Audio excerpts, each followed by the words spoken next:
Well, it's day 2 of the 2023 Hollywood Bets COSAFA Cup, which brings us back to Umlazi's King's Olitini Stadium, where Group B takes center stage, starting with the Seychelles up against Comoros. So already we do have a few fans that have gathered early, following up from what happened yesterday, where we had a lovely turnout and had a great start to the 2023 edition of this year's COSAFA Cup.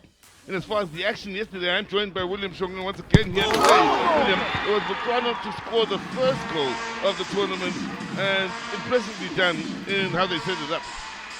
This was after they missed quite a number of opportunities, which Eswatini, of course, was not able to defend that well. But this one fell perfectly into the part of Titsele, who didn't disappoint in front of goal.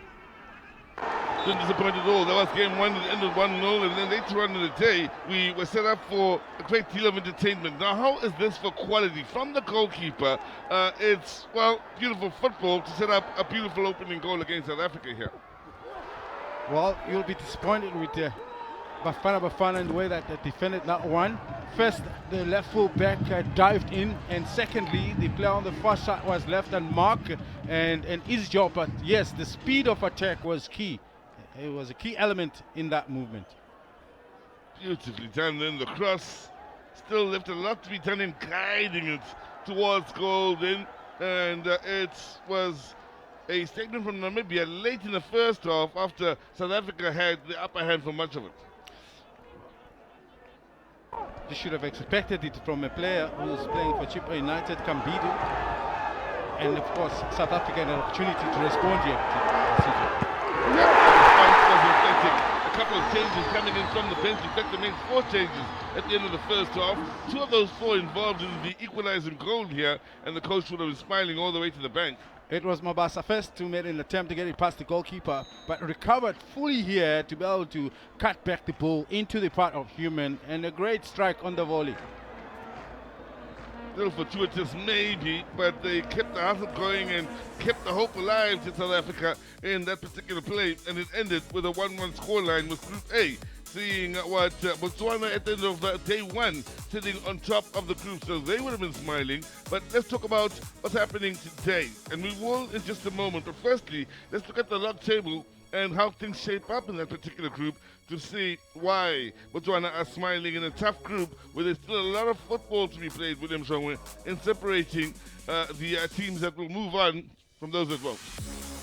The earlier you get on the front foot helps, because there's not too many games to be played before you get to the semi-final stage. Only 2 more games that will be played by Botswana. It means that they win another, they have a chance to be on top, which will put Bafana in quite a very difficult position.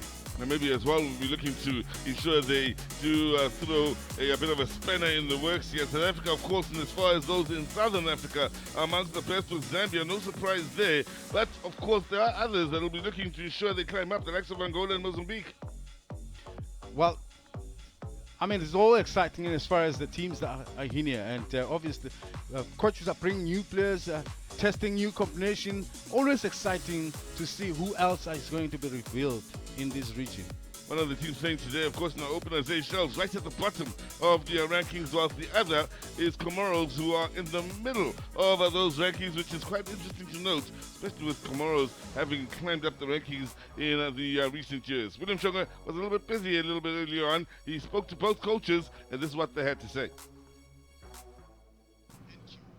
Coach Vivian, since only 2 weeks since the end of the season, you've had a little time to put the team together. How do you feel about this competition? And at this time, we are taking it more seriously than before. I was there last year. We did not win any game, but this time around, we want to win at least 1 game. At least 1 game, but you come here with a few of the best players that are not present. How do you hope to do that around?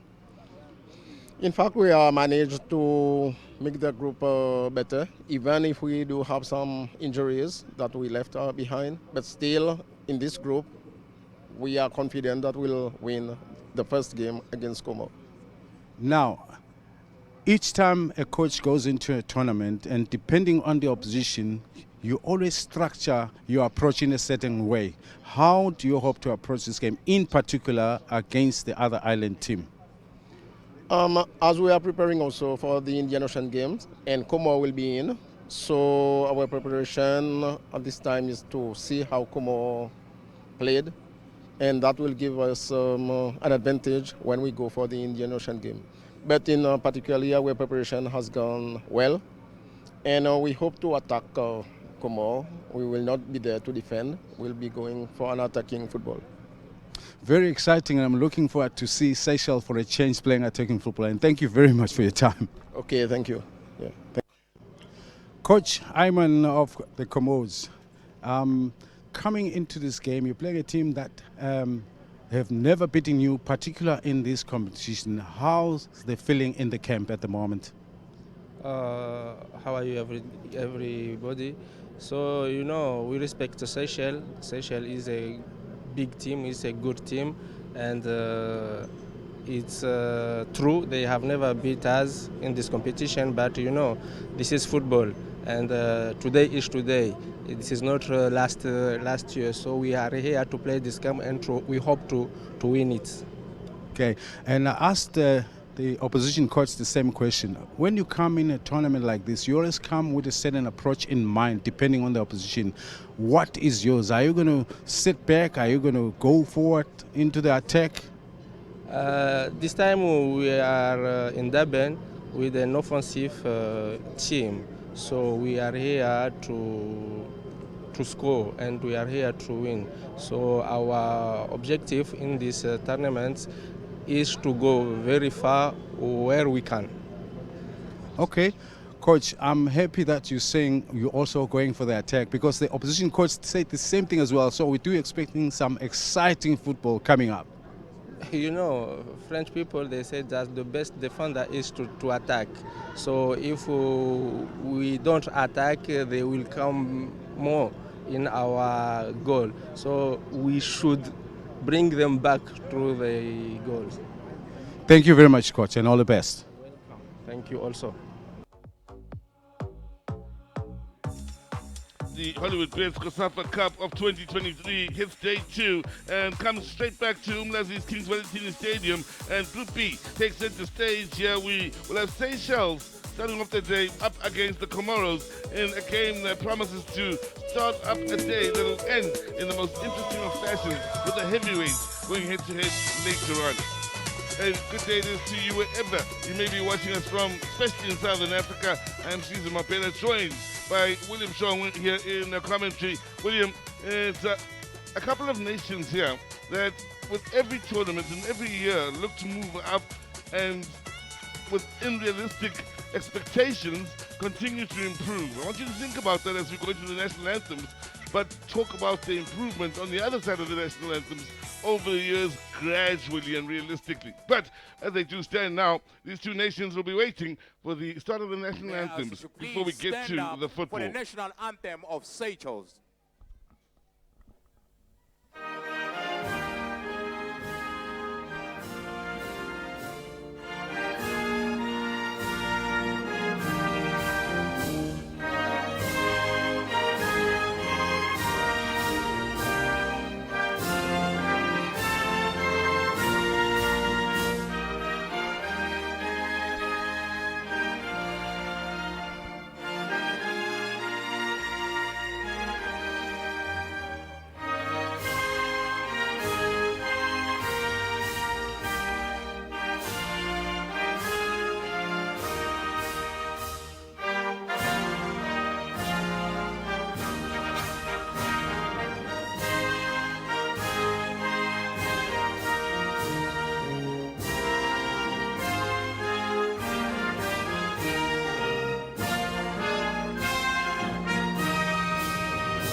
Well, there you have it. Both these sides now getting closer and closer to the moment of truth. And William Chongwe, let's talk about it now. Their progress over the last 10 or so years. Seychelles in particular, who has struggled. I mean, there's no professional football in that part of the land. These are workers. That's why some of the players couldn't make it because of work commitments. That's some of the challenges that this country is facing. But for Comoros, there's been a lot of improvement. Obviously, the influence of some of the overseas-based players in France have often, because they're playing better leagues, have often come to assist the national side. That's why they had that level of success in that cup, I think 4 years ago also. So there's just a whole that the COSAFA Cup is doing to improve the football in this region. Every year they let's take one step in the right direction and gradually get better and better. And Comoros, one of the fastest racing, maybe one could argue, over the last 10 years or so. So let's have a look at the starting lineups. Then we'll start off with the Seychelles. They will look to La Prosta range number 10 up in the attacking areas, of course, to come good from a goal scoring point of view. Number 3, Louise, creatively could also create a few problems with the opposition. But it's a middle, Maurice and Karl Hoprich, who will be expected to maybe provide a lot of combination. But in defense as well, Mele, the rugged defender, you'll see him. He's a no-nonsense type of defender. He's really been a good bet for Comoros or Seychelles to really restrain or keep the distance from the opposition. Well, let's talk about the men in green and white. That, of course, being the Comoros then, as they will end up with something a bit similar. A 4-2-3-1 formation in how they look to get onto their front foot. So the two important men then fight in when the number 8 jersey as well as Halsani will be the deep-lying midfielders. They look to keep everything in check whilst allowing the creative bits to go on ahead of them and create problems.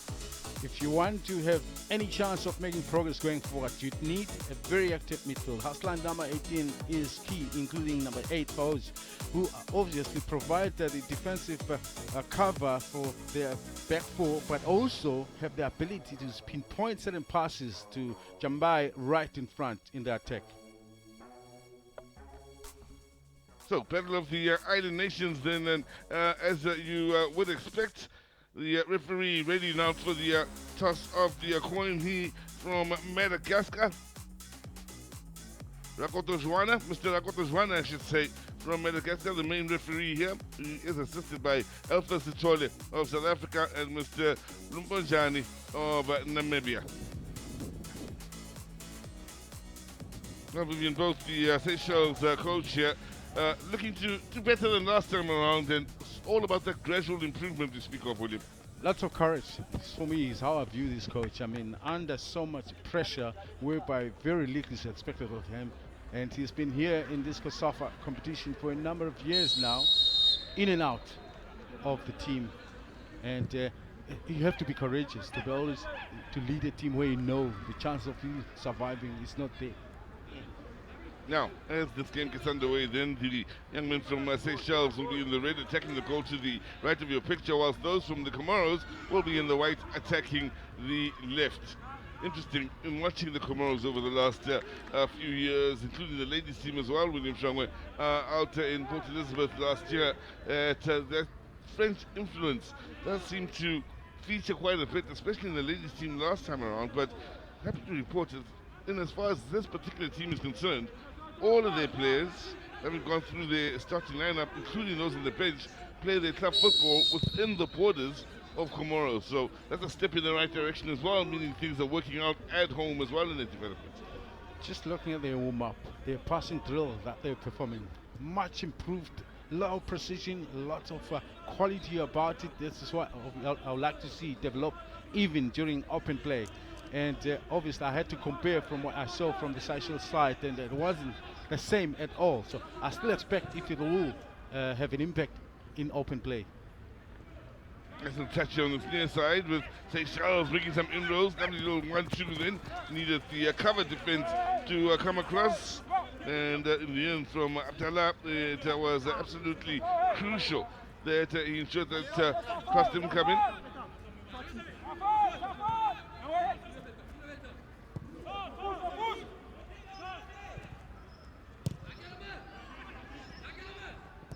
Now, it's one of those games where the opening goal could be quite crucial in seeing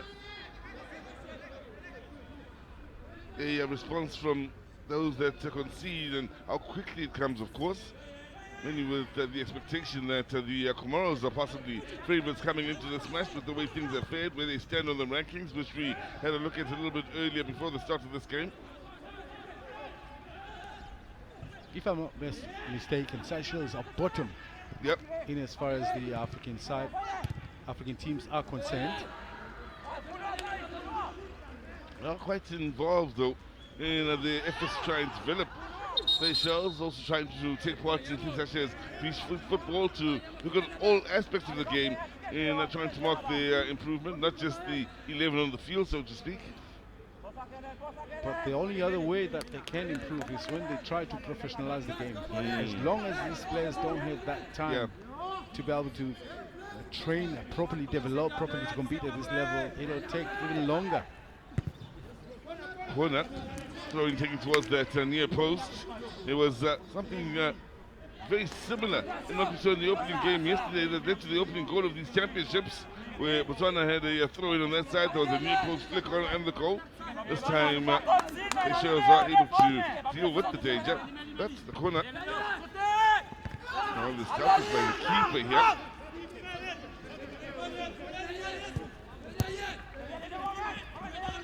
Lovely skill. Now they score in the box here. Can you get the ball in? Lovely recovery defensively, however. Slowed them down for just a moment. Ball still coming into that box.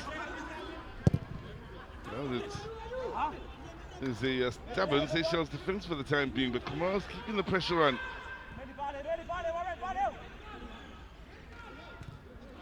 All Comoros. If you are just joining us here inside the opening 4. Fading, looking for the movement out on that far side. It's a good ball. It's a lovely ball. Great vision to go with it. Now, could be a chance here.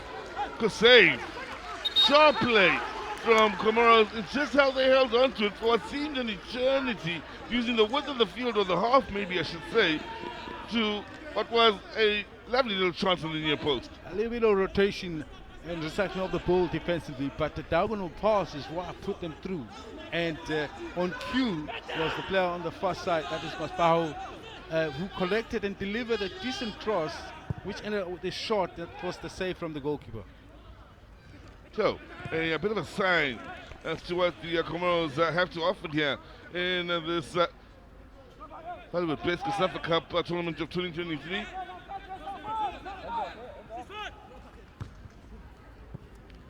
Man, that was beautifully done. Of course, one of the players we had mentioned a little bit earlier on to keep an eye on was Faidin, who is wearing the number 8 jersey. It was he who swung that diagonal ball all the way across, really showing how useful he can be with not only his passing ability but his vision as well. Alvin Michel in goal for Seychelles, one of the more experienced goalkeepers in that team, or should I say just the players overseas. They don't have too many options as far as changing the players, unlike other countries who have a lot of players coming through the ranks who are able to be robbed in every now and then, but you find the same players featuring over and over in these type of competitions for the Islanders. There is Michel, plays for Saint Michel United out in the Seychelles. It's his team. He owns, that's why he's the number 1.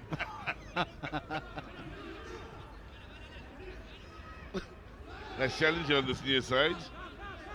Here the pass said room for improvements from Halsani. Back around in the middle of the park, and again it's those two, it's Halsani as well as Faidin, that are making life as difficult as possible for that Seychelles midfield. Pinchette in defense alongside Mele. Pinchette used to play as a left full back in the past season for the national side. His brother used to play a bit more attacking. He's not here. He's the one that was missing through injury.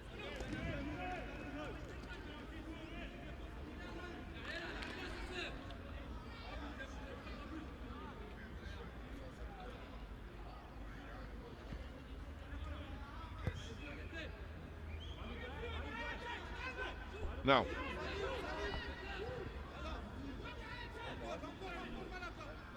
let's see how patient Comoros can be here in the build-up. They already look good when they've got the opponents pinned back. We already saw that, but here they are building right from the back. Also very interesting in seeing how far forward Seychelles are willing to commit here and applying pressure.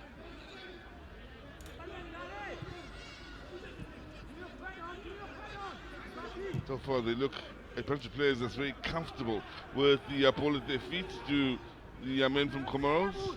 You mentioned their passing drill that I saw. They really looked very convincing, and you can see in the way that they keep the ball, cycling defensively with a low amount of safety.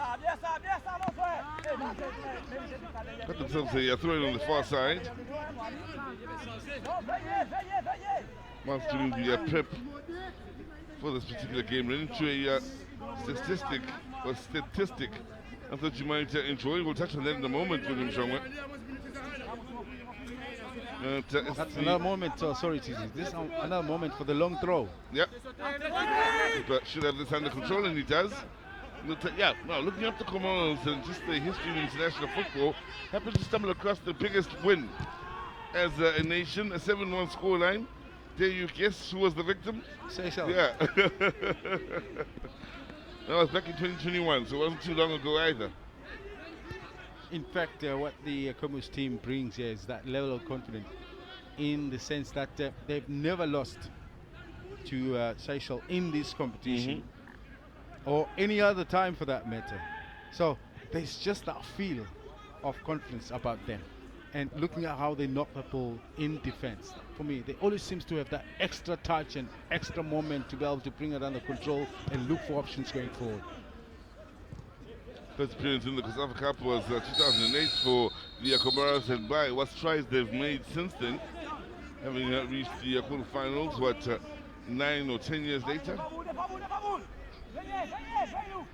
Got themselves a set piece. He is another stalwart of the team, Mateo, in that right fullback position.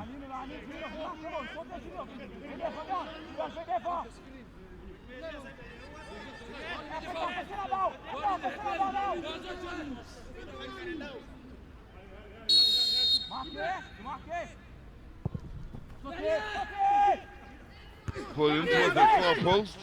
Well, one by the men from the Comoros, but it was always going to be difficult to direct it in a fashion that was going to cause problems for Michelle in your picture.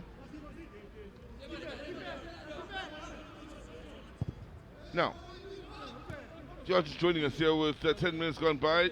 For the most part, the side that's looked in control of this game has been Comoros. They've had one or two moments of menace as well. Well, so we're yet to see the best of the Seychelles just yet on the front foot. Hopeful ball forward here. In the end, it's a lovely ball to find. Well, it was a good run. Now, what can they do with it? With numbers now in and around that final third. It all comes to nothing.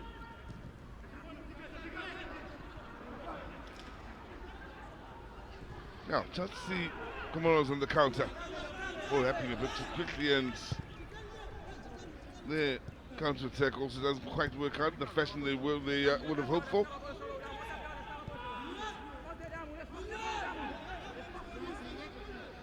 Now, pace of the game is quite comfortable here, and it's worth noting that compared to yesterday, today it's considerably warmer here in Durban, or Ethekwini, I should say. I hope we didn't disappoint a lot of people or even discourage them from coming to Durban because of how chilly it was. And listen, it's back very warm today, so you are welcome to visit Durban, particularly in this weekend, because the games are still going to be going on. I spoke to a few friends from the Kingdom of Swatini who are hoping to see the second game of Sitang Semnigati. So please do not hesitate. It's very warm. Come. Especially at Durban, we all love during winter time. Yes. From different parts of the country when they come here on holiday or for whatever reason. Of course, it will then give you a different feel of the games yesterday and today. Yesterday was extremely cold, at least we felt it was. Pace of the game was a little bit higher in the afternoon game. We felt the cold would have contributed to that. Much more chilled the pace of the game here in the afternoon section, if you will. Again, I do suspect the weather may be playing a bit of a part in that.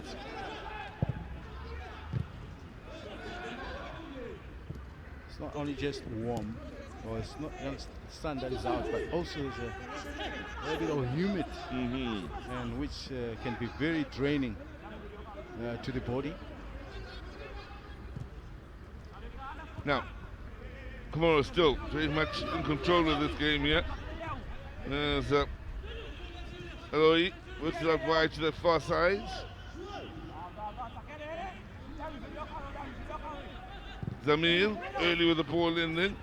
Here by a fine there, looking for the movement off the ball. That's still hustle to get it clear, but the men in white coming straight back with it. Angle of the cross comes shot! Oh, it's come off the frame of the post.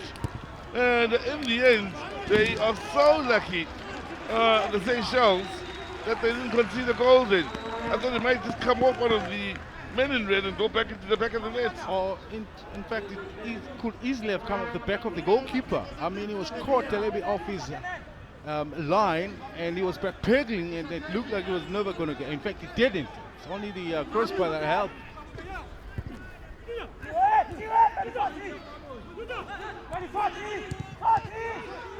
Everybody back defending here for the Seychelles. Just the one outlet, and they found him with the clearance here. So with a bit to do all on his own and trying to wait for support to arrive. Did the best he could under the circumstances then.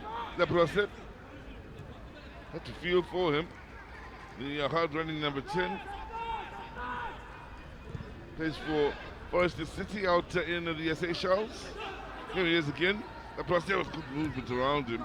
And in the end, Comoros are confident enough to try and play it out of their own box. Yeah, the lack of support, I think, was the problem for Lambrosi, because he held it. He tried to keep it for as long as he could to wait for support, but it was never arriving.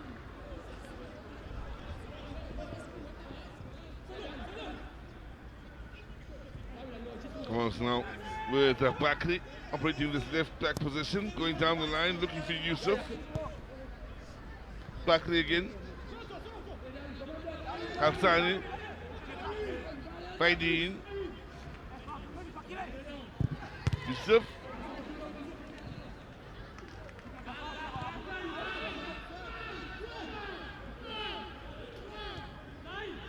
Well, the men in white here kind enough to put the ball out of play so that the injured opponent can get some attention.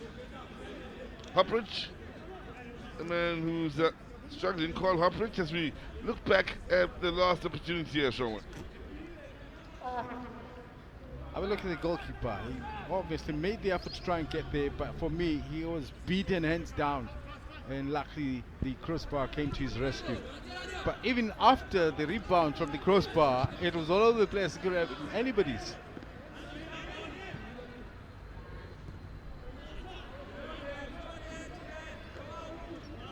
So, it's about 15 minutes gone by here. Comfortable pace. I think it's safe to say that both these nations are operating at.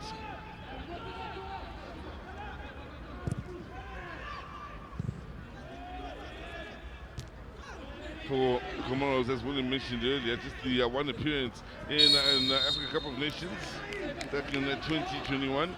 Got to the round of 16 as well in that time. So good period for the Comoros over the last 5 or so. They will love the fact that you make your first appearance in the COSAFA 2008.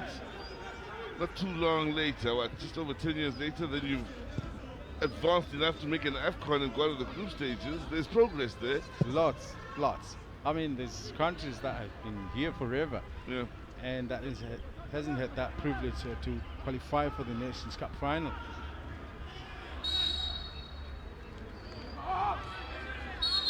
Free kick against the Comoros.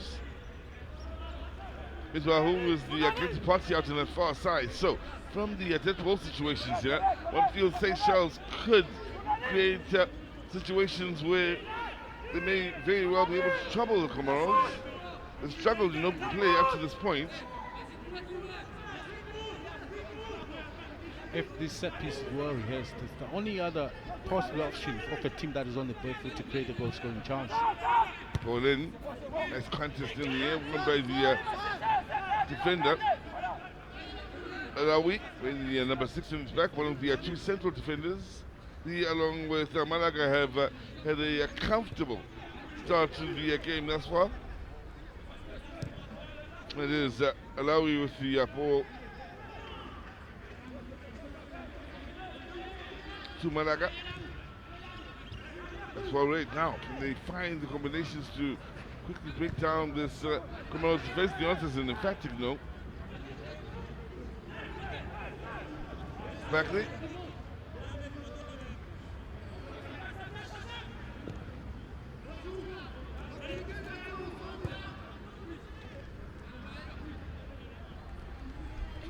Patience. Other Comoros, yep. Very comfortable with the ball at his feet is Velonjara as well. Now the Africans got them going here on this near side, the early ball forward. What they will look to do is support the striker as quickly as possible when they do try those early balls forward and then attempt to pick up the second ball.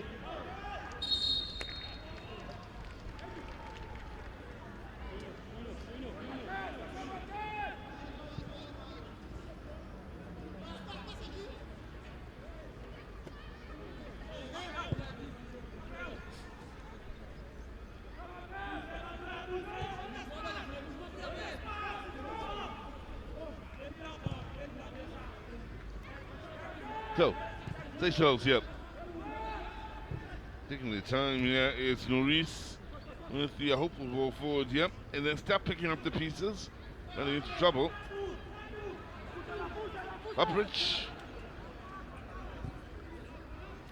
Half the time, Cesar Mapena, you'll find that the attacking players, even when they do have the ball with a little bit of time, the options where they can possibly pass that ball to are non-existent. The movement of the ball is almost zero. Yep. A lot of the time you find the individual on the ball at times has a lot to do to try and make something happen. Just to find an option for a pass going forward.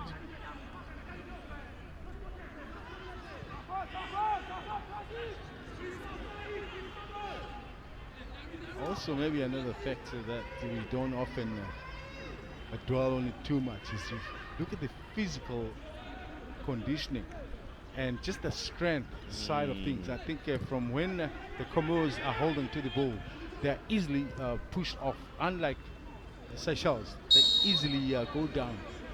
All that the Comoros defending players has to do is just a touch, a bump, and then all positions lost. That's the other thing that maybe the Seychelles haven't done well to help strengthen their players physically. Now, looking for a bit of joy here on this near side. The Seychelles.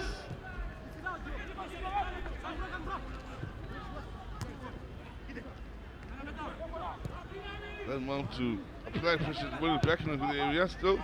Unable to take it back into the box and cause problems. Now that's another moment. How easily they get pushed off the ball. I know every now and then you get pushed and you fall, but I'm just saying you'll see more falls of Seychelles than you'll see of the Comoros players.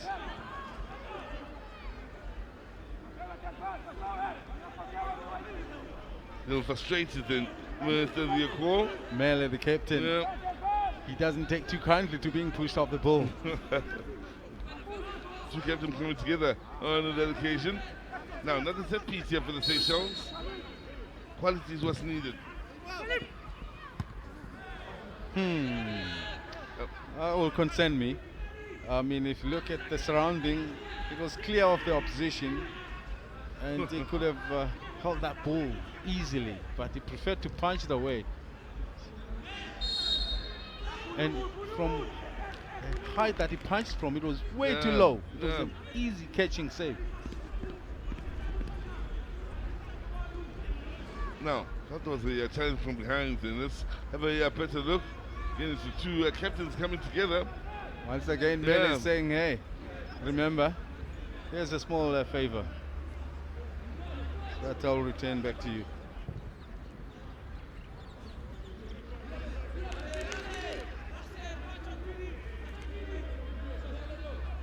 Look at the record for the men in white in Greenland, or rather in the red, I should say, the Seychelles. It's one that won't inspire too much confidence. Since 05, never done better than the group stages. So they've never got beyond the group stages in this tournament.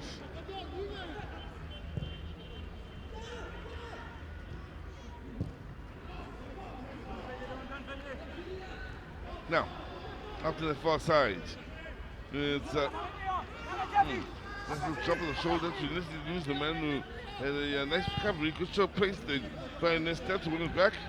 There's a player down from the Comoros and this just around the center line there, and which is why that ball is being pushed out.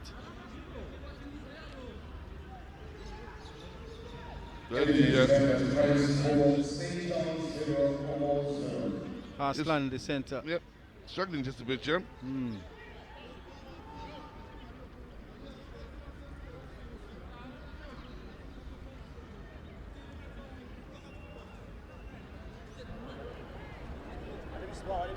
Well, 3 groups in this year's tournament, new format as well to keep in mind. You remember that in the past we have teams such as Zambia, South Africa, and the ranked teams all training in via the group stages or beyond the group stages. And this year, well, we've turned things around a bit, makes things interesting. Of course, with South Africa already being in action, and South Africa being in action yesterday means some of the youngsters that are here for different reasons, others, of course, here from a development point of view. There's other youngsters that are here that, of course, watching the likes of William Shonwe and training in watching us in our broadcasting team. The young referees and various aspects where COSAFA is looking to extend this tournament to just beyond the football that you see on the field, but to learning lessons for many that look to join in this lovely community. When you mentioned my name, I thought, I think there's a lot more other spaces that are attractive for these kids to learn from. Please. You're being modest again. But also nice to see with schools being closed, how many youngsters are out in those stands right now. The crowd will get older as the day moves along, but many youngsters from the region have come out here, and already at this time we are looking at more numbers than we were at this time yesterday. But yesterday we'd excuse the cold as a reason why they didn't come through. Look at that now, it's looking nice and healthy. And the fact that they came out for Seychelles and Comoros means it's a big statement. Yeah, it's a big statement from the youngsters. And be reminded as well that we did remind the fans that obviously are hopeful or hoping to come and watch the game that it is free. And we still are appealing to say, hey, listen, don't hesitate, because where would you get international football for free? Nowhere in the world. Now, chance to whip in the cross there for the Seychelles. They very rarely have had the ball in areas where they can whip in the cross and ask questions of that Comoros defense. Tell you what, the longer this game goes at 0-0, the more their confidence will grow, that being the Seychelles. Then the challenge will come late in the second, or halfway through the second half, season Opena. It's because half the time the ball is with the Comoros, and meaning that the Seychelles are running to try and get the ball back, and they might find themselves a little bit worn out, and that for me is where maybe Comoros will take advantage. Now, chance for shots. It didn't have the proper connection, so no worries then in the attempt from Raidu, or Halsani, I beg your pardon.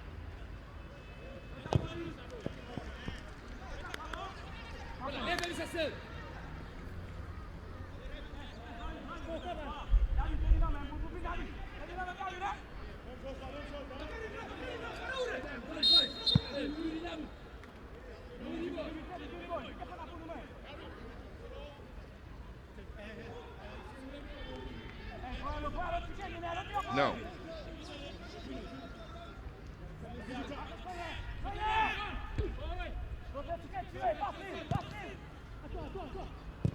So the header has found the opener with the goalkeeper wrong-footed. It's a beautifully stayed header then from Afane, who was onside, and out of nowhere, it's the Comoros that open the scoring.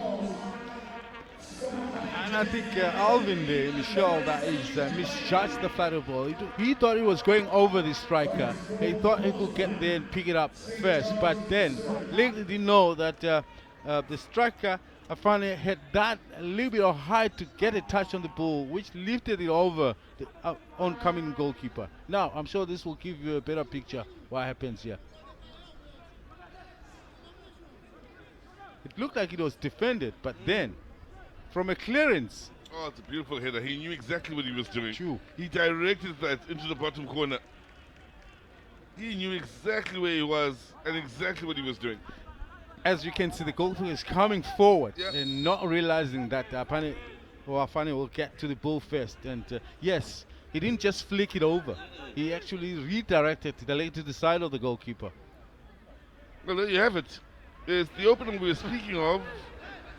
Comoros are the ones to get it. That may not come as a surprise to many of you, but has to be said, I enjoyed once we saw the replay, seeing just how in control of the situation Afani was. He wasn't just jumping up for the ball to hopefully get a touch onto it. He knew exactly what he was doing. And the goalkeeper, like the rest of us, was caught a little unawares as to his intentions. And beaten well and truly then was Michel Williamson. A different picture was developing right in front of him. Yeah. Like he thought that ball is going to go way over, was way over the Afani, the striker. And he thought it was going to be an easy collection. And once the ball was headed, he was too late to recover. In fact, every time you look at that goal, one has to admire the awareness, firstly, of Afani as to where the goalkeeper is, his situational awareness as to what's around him, and more importantly, where the goalposts are with regards to the flight to the ball. But now, Seychelles looking for a response. Nice footwork here, just outnumbered here on the near side. I'll tell you what, that goal by Afani is a really quality, just on his contribution to it. It was maybe a hopeful ball forward coming in his direction, but he knew exactly where the pieces on the chessboard were and what to do with it. Failure to pick up the second ball from a Seychelles point of view. When the defender cleared, there should have been a few players that would have actually maybe obstructed him from clearing towards their own goal. It was a clearance more than anything, but in the right direction it happened. And when we're speaking of the clearance, we mean the ball played towards the fan, which turned out to be Yes, the assist. yes. For those of you watching, just wondering, let's clear that up. It wasn't a ball played with intention towards the fan, you know. It's what he did with it that makes it such a beautiful goal.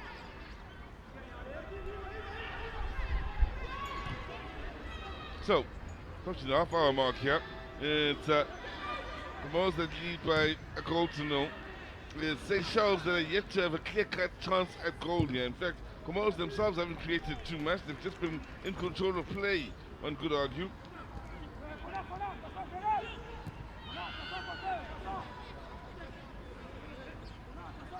There you have it. Nothing in the way of shot on target from the Seychelles. Just the one from Comoros.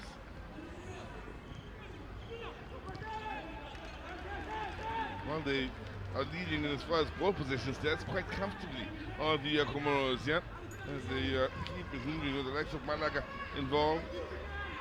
I can tell you another number that will be in their favor is the entrance into the attacking third. But I would say maybe the right side of the channel is the most effective of the two.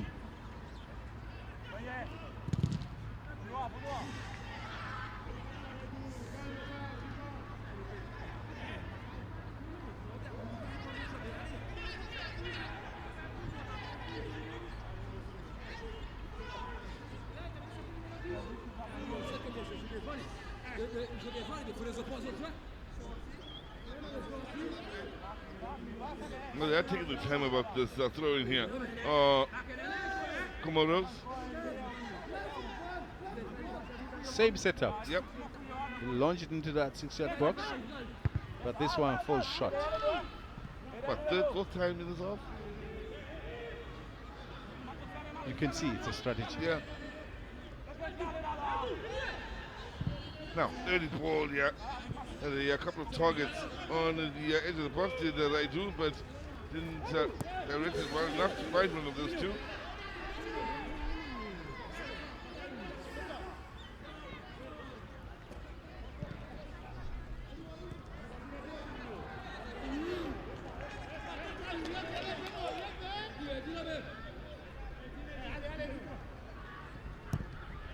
Well, we've gone beyond half an hour play here. Still, side that looked most likely to score and start the business. And as far as Seychelles, the side that, or nation that came into prominence in the 80s, 2083 and Cup back in 1986. They do have one gold medal that goes to the name though, that's the Seychelles. The 2011 Indian Ocean Games winners, keeping in mind they are amongst the island teams. And you got to give them credit for that, because they'll have been up against the likes of Madagascar, who are not here. Ooh, that's another ball. The first touch, however, was a disappointing one. Nothing wrong with the ball to pick him out. He offers his apologies to his teammates, knowing had he had a better first touch, we could have been looking at an equalizer. And Esther, it is playing straight on the left-hand side of the wing. Who I think, you know what, every now and then you see an aspect that maybe is not working in their favor. You got Lambrosa at the top of the formation. You got Harriet.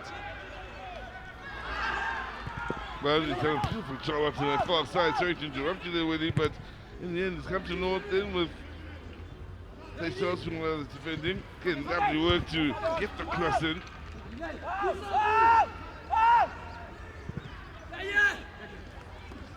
Oh, great goalkeeping. Superb.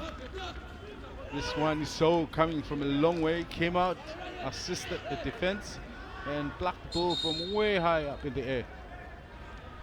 I was talking about the attack of Seychelles. You've got Henriette on the right hand side and Enesta on the left, and then Lambrosa as the top man. If you look at Luis, he's hardly anywhere close to be able to maybe pick up a second ball. But also the two wide players are too wide, too scattered. And the assist for Lambrosa is almost non-existent. I mean, no possible combination that can happen if a team is so spread out like that.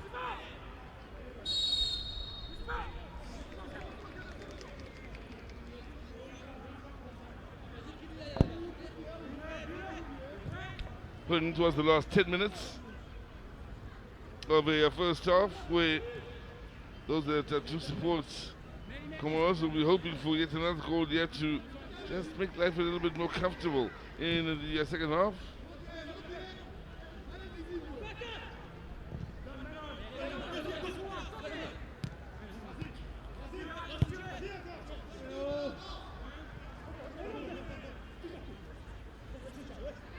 Nice skill on this near side, plus runners off the ball. The early delivery wasn't bad at all. It needed to be dealt with, and was.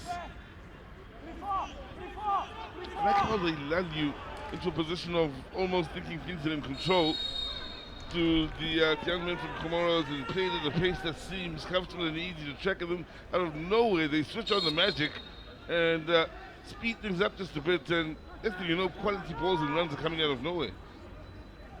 It's a plan. You recycle the ball with intentions to find the opening to play at the right time. So every time they recycle the ball, as if like they're not going anywhere, its openings are being created in the process, and then before you know what's happening, a ball is played into that space. They use it as a rest period or rest defense at the same time, only waiting to spring the right ball forward. Ball picked up on the near side, very much in control. Apakli and Yusuf here on this left side of the Comoros attack. They've enjoyed a lot of the ball, they've enjoyed the combinations with the likes of Raitu and Haslani as well.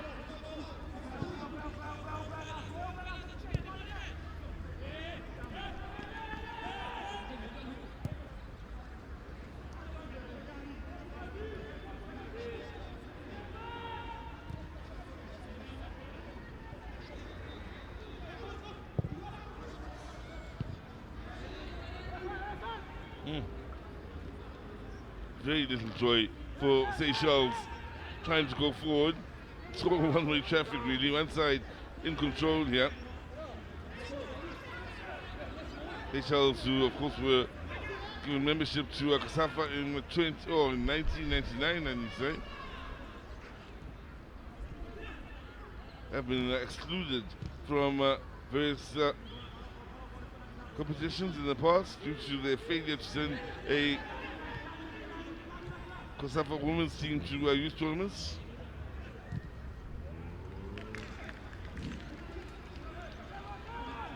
In charge and in total control. Like I said, also think about it. This is not a 100-meter sprint. It's a tournament.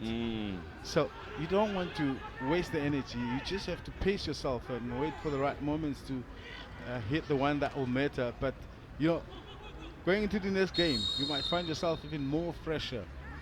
I think that's where the mindset of Comoros is right now. It's like even when they do have the chance to go forward with high pace, they prefer to just keep possession of the ball.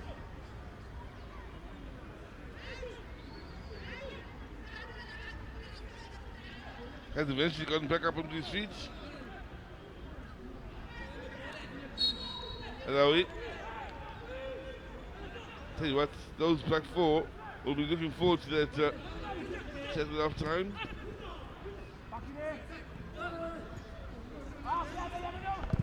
Now, shot!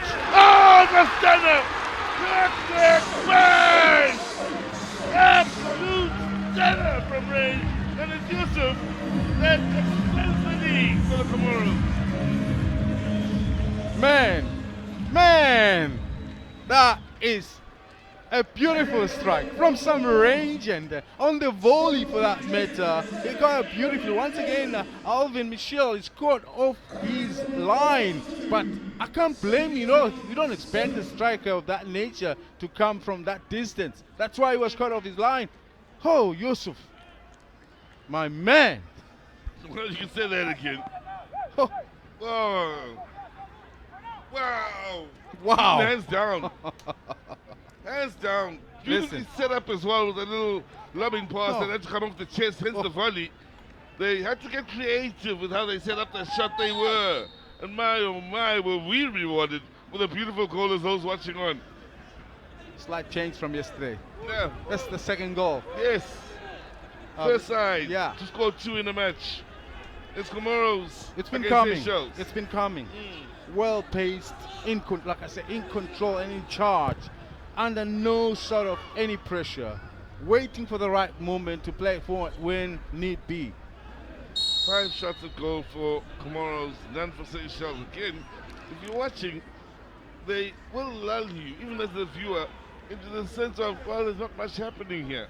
And then when they turn it on, it turns into magic quickly and fast, and if you blink, you miss it. Here's the thing. You can slow down the pace when you're on your defensive half. But once you get into that thing there, the pressure becomes a little bit higher. Yeah. So you've got to play with a little bit of speed. And they reserve themselves for those moments when they go into the attack to be able to increase the pace into where they needed it to get past players like Mele, who's, for me, at the moment, looks like the stronger of all the defenses on his side, but unfortunately can't cover the whole area. Wow. Yeah. Yeah. Yeah. Tournament has only just kicked off, eh? Yeah. First side to score 2. We saw a 1-0 win and a 1-1 scoreline yesterday.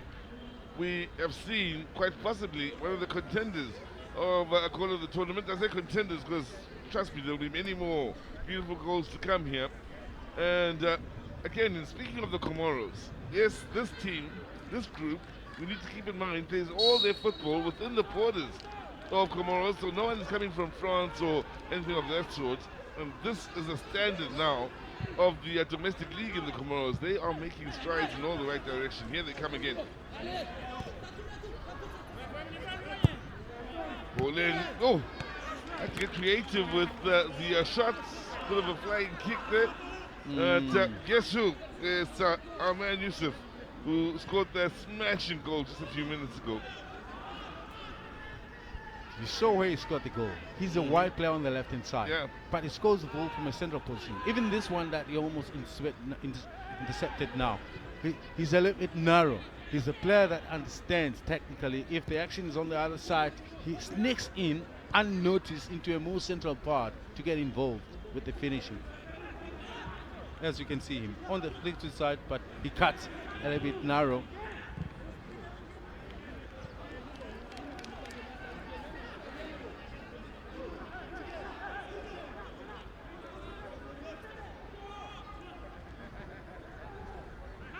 Now, that's one example where we say it, Lambrose isolated. Yeah. Even if you got a flick of that ball, you'll deflect it into a white shirt. Too scattered. Distances and working in their favor. Well, I'll tell you what, Sean, looking at the COSAFA Cup results record just for Seychelles, just only a Seychelles for them, Sean, it makes for some difficult reading here. They played a number of nations, Angola, Botswana, Comoros, on 3 occasions, and their best was a draw against the Comoros, and they lost 2. Eswatini, Madagascar, Malawi, Mauritius, all of them. Namibia, South Africa's in there as well. They've only ever won 1 match. Are you going to be surprised by that scoreline? Mauritius as well. Yes.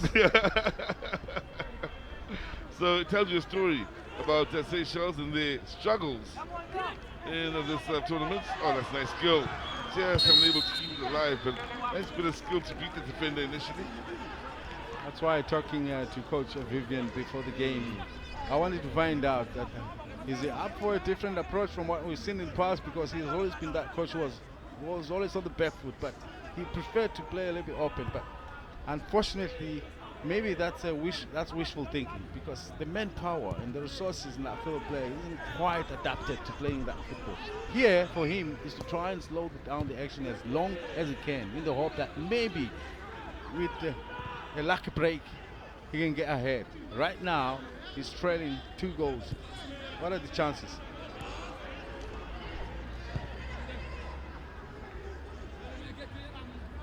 Tell you what, I think a few of the youngsters that are now sitting out to those stands at the top when they went home, when the second goal was scored, they were like, Yasin, the stadium is just here, I'm going to go watch it live. The numbers keep increasing. Well, we also did make the invite, but that goal certainly, I think, would have motivated anybody watching from home to say, hey, you know what, I want to see it live. I guess, you know what, something else that has attracted the people is when last did they hear click, click, bang. He's here, he's delivering. It's been some time, Season of Yeah, it has. Yeah, it has.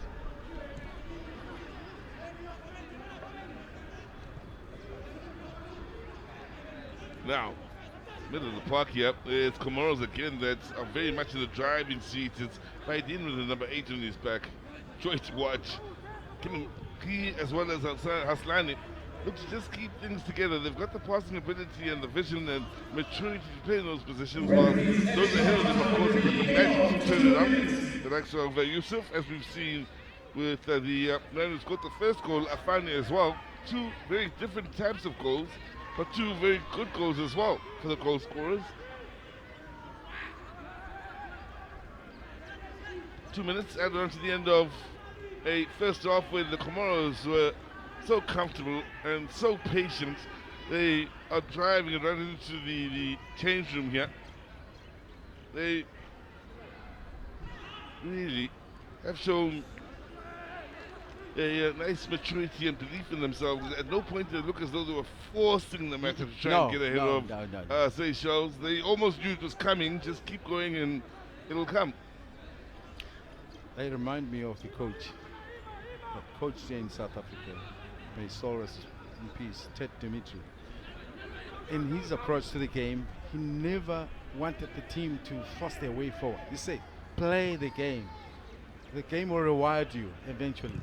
Play, enjoy the passing game, enjoy the progress going forward, and the goal will come. That was his motto. And I'm telling you, I used to clap hands in goals, just watching my teammates knocking the ball. Really? Oh. So when I see the Comoros, is that in that very same space where they're just comfortable, looking that they can play a whole day just knocking the ball, but then there's certain moments that arises. Naturally, they come to alive. When it rains, it pours. Really. When it's not your day, it's just not your day. Shame, man, he tried. LeBron in. They're going to shake things up.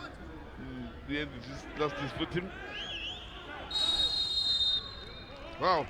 End of a half where I think the Comoros have just picked their hands up as a team that maybe wants to take it a little bit seriously moving forward. Yeah, it's a tough group, the likes of Malawi and Zambia in action later on, but they have made the right sort of, well, noise in the first 45 minutes of their involvement in this COSAFA Cup of 2023. That they lead 2-0 at half time here against Seychelles. Goal scorers, Yusuf as well as Afani. Two very different types of goals, but two well-taken goals here. One of them a thing of beauty, absolute beauty. So, we look forward to the second half here. At halftime, it's Seychelles 0, Comoros leading by 2.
Well, it's Comoros very much in the driving seat at halftime here against the Seychelles. They were patient. They took their time about things, but they kept getting the job done here. Very much from the early stages, the men in white and green were, well, going about business in this sort of fashion, holding on to the ball. They had over 60% of the ball in that first half, and every now and then they had moments of quality like this here. And in the end, that's a lovely save then on the near post. Michel having to get down to his left quickly, but great work then on the up and up. Then Zamir, the right back, on the overlap, and Misbahu, the man who was denied. So, they kept plugging away. Did Comoros? In the end, how's that custom shot, if you will, open the post, could have gone anywhere to ricochet back into the net, and they were living dangerously with the Seychelles then. Again, it's Misbahu then with the head up. I think he was going for goal.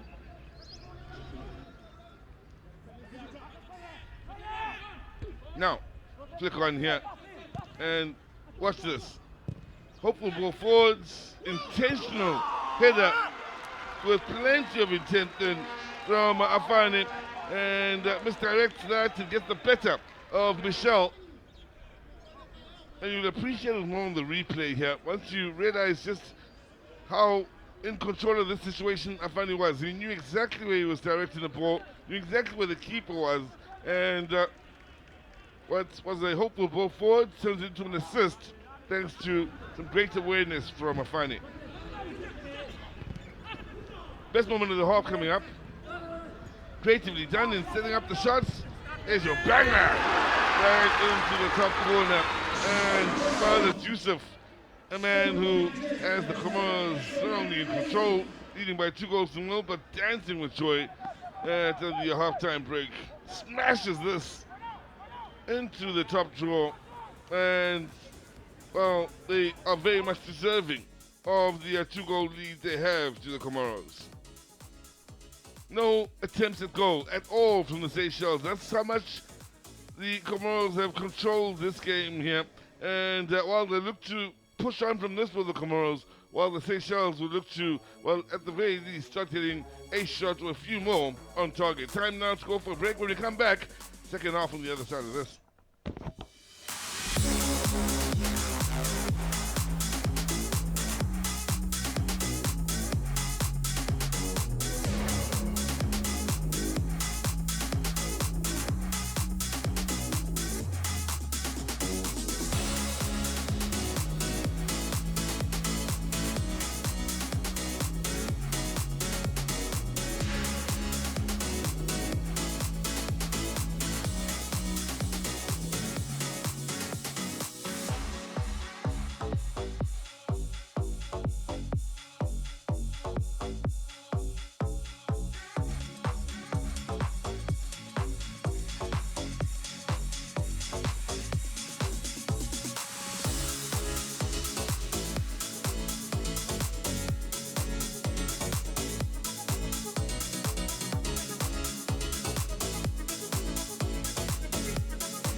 Welcome back as we look to pick up matters in the second half of this Hollywood Best 2023 COSAFA Cup game. Group B encounter, of course, between Seychelles and the Comoros. The men in green and white in your picture, very much in the driving seat, while those in the red and white have a lot to do if they are to turn things around.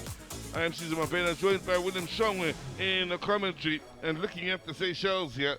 Well, they need to come out of their shell, so to speak, William Shongwe, if they are to get any joy at all out of this match, just to make a change.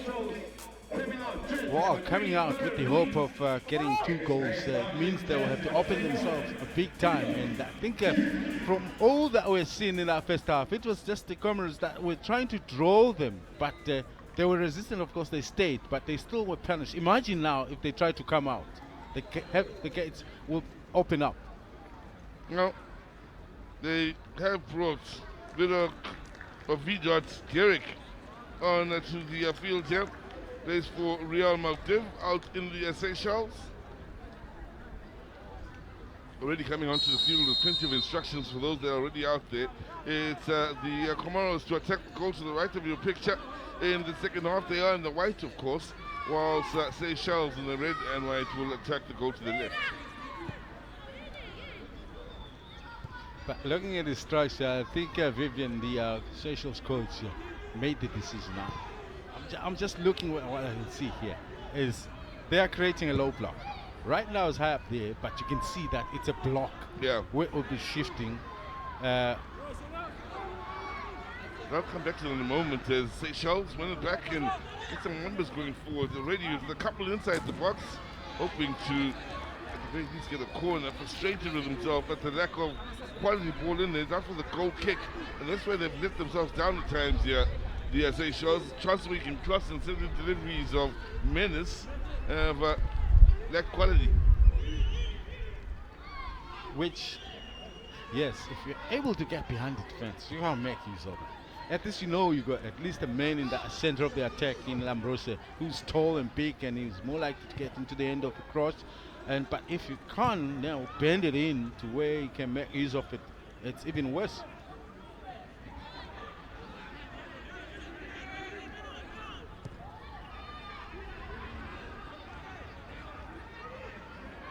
Well, yeah, they are trying to play it out from the back. They are finding that Comoros aren't an easy side to play through next to the organization. I'll prefer they don't try to play through the back. Because the quality of their passes is one stumbling block. It means the trap that Comoros is ready to set up and win the ball, and they'll be quickly punished thereafter. So rather try and play it long and see if anybody can get to the end of it. Tell you what, that was a nice touch from Yusuf earlier. Here he is now pushing forward. He's got skill, he's got ability. Also, as the coach's name, if you are just joining us here in this match. And support from Raidu. Yusuf. Raidu again with 2 in the box.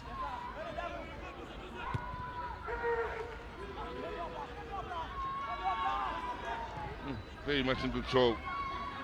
As they're fighting in the middle of the park, sends it over to that far side. Miss Bahu now. Every man from Seychelles behind the ball for the time being. And whenever this does happen, if you are just joining us here in the second half, the joy has been watching Comoros patiently just move the ball about until they find that opening.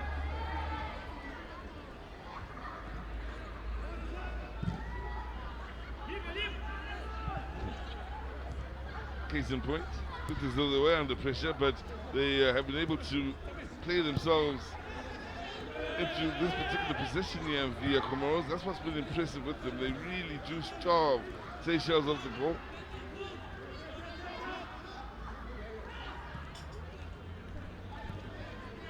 A much better approach. Some would say, what am I talking about? I mean Seychelles. I think here they're now being honest with themselves to say, we can't mix it up, this team. And we can only expose ourselves further. So let's just stay compact. Even if we do move, could be a chance, yeah. Carry on with it. Even if we do shift a little bit higher in the field, but let's stay compact. Whatever it is that we do, the compactness of the team will be key.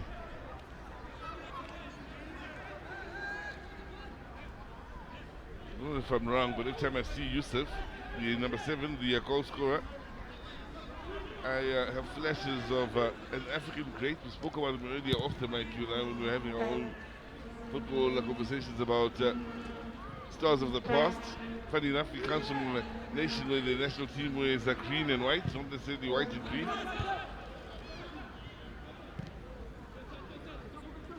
I'm listening, keep going. Yeah. Part of the family, I think it's the world champions, and goes by the name of Mr. Daniel Okocha. Aha. And now, when I look at Yusuf, sometimes I have flashes of Okocha. Maybe it's the beard, yeah? That's the beard. Yeah. I see exactly where you come from. That's the touches, you know? You got those touches. I had the privilege to spend the weekend with him, That's a privilege. JJ. That is a in real the, privilege. in the kingdom of Eswatini. Yeah? He had taken, that was in 2018, he had taken a break from the busy schedule of the World Cup in Russia. So we drove there, Well, I heard about that, yeah? and of course we met some very important people here, including His Majesty. Really?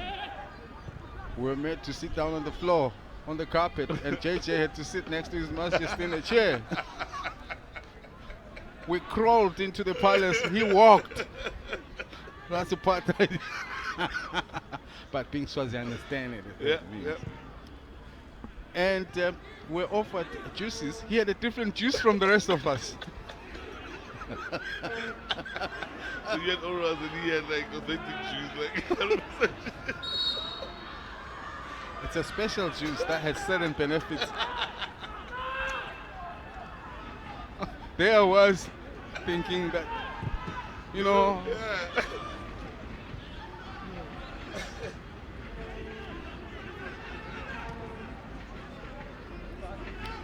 sorry whoever's maybe listening and thinking, where is this commentary going?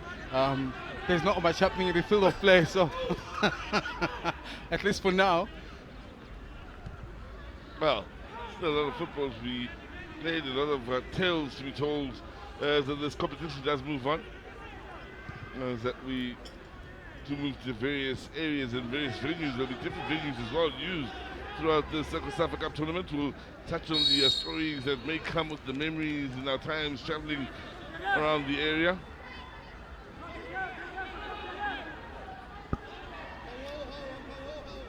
Now, Seychelles here in the group with Comoros, whom they're facing today. Don't get any easier. There's Malawi as well as Zambia still to be faced here. And for the fans of Seychelles, they may look at the fixture list and think, wow, where do the points come from if they are to come? And that said, many would have hoped maybe if there were to be points to be earned, it would be in this game.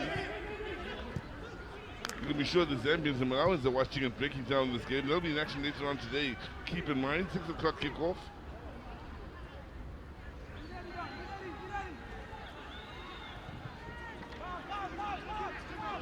Good work defensively then. Clearing the danger. The likes of Mathiot. Must be very frustrating for Lambrosi. I was thinking the same thing. I mean, everything that comes to me is to chase for. Nothing to feed, nothing where he could receive and turn around and see if he could use it. A little bit of his ability to go past the defender. Unfortunately, he has to chase, even if it's a ball that's coming from his own player. Nothing fun about his job here today, and he's gotten himself into trouble. That frustration beginning to show as his first touch was a little loose than Labrose, and trying to win the ball back was a little over eager, late with his challenge, and yellow is the color he gets. And as far as cards go, but yeah, it's turned into a very frustrating afternoon for him, surely.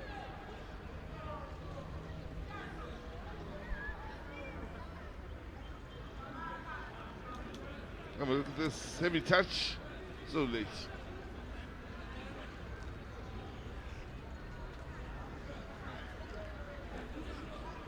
So the victim here is Malaga. We can only hope that it's not too serious. Doesn't look to be the case.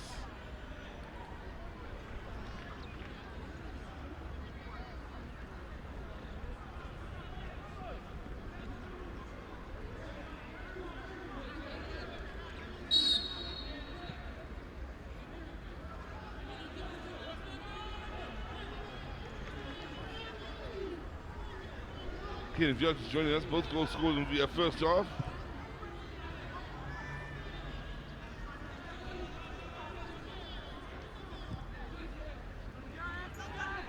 Using the wet very well.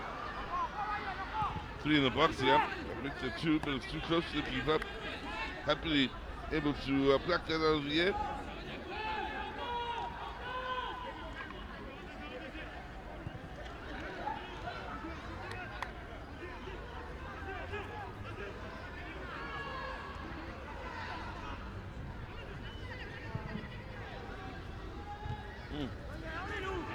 Header directed beautifully into the path of a teammate. Then they very nearly got the follow-up touch to be on the money and keeping that move going. Good hustle about the Seychelles defense that time around. Well played by Maurice in that middle of the park. Opting to play it back instead of giving way through a clearance.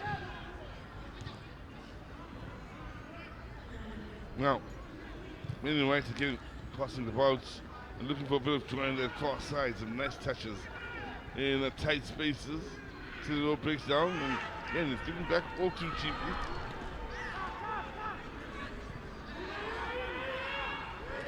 We're closing down here now. Shot to be on. Under a bit of pressure here. As I do.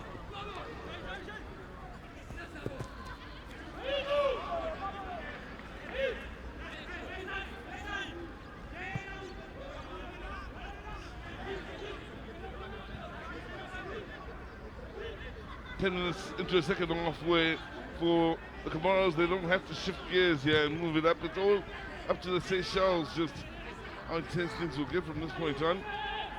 But they did do well in setting up this sort of situation for themselves. The Comoros was the way they went about the first half, which included scoring a couple of goals. But in the back of their mind, I'm talking about the Comoros now, I can tell you they do have it in mind that come the 75th minute or 80th minute, the pressure from Seychelles will have dropped even further, and they might toy around with them going forward, creating numerous chances for themselves. And because as this game progresses, the legs are going to get heavier and heavier, and the lapses of concentration will be a part of their challenge.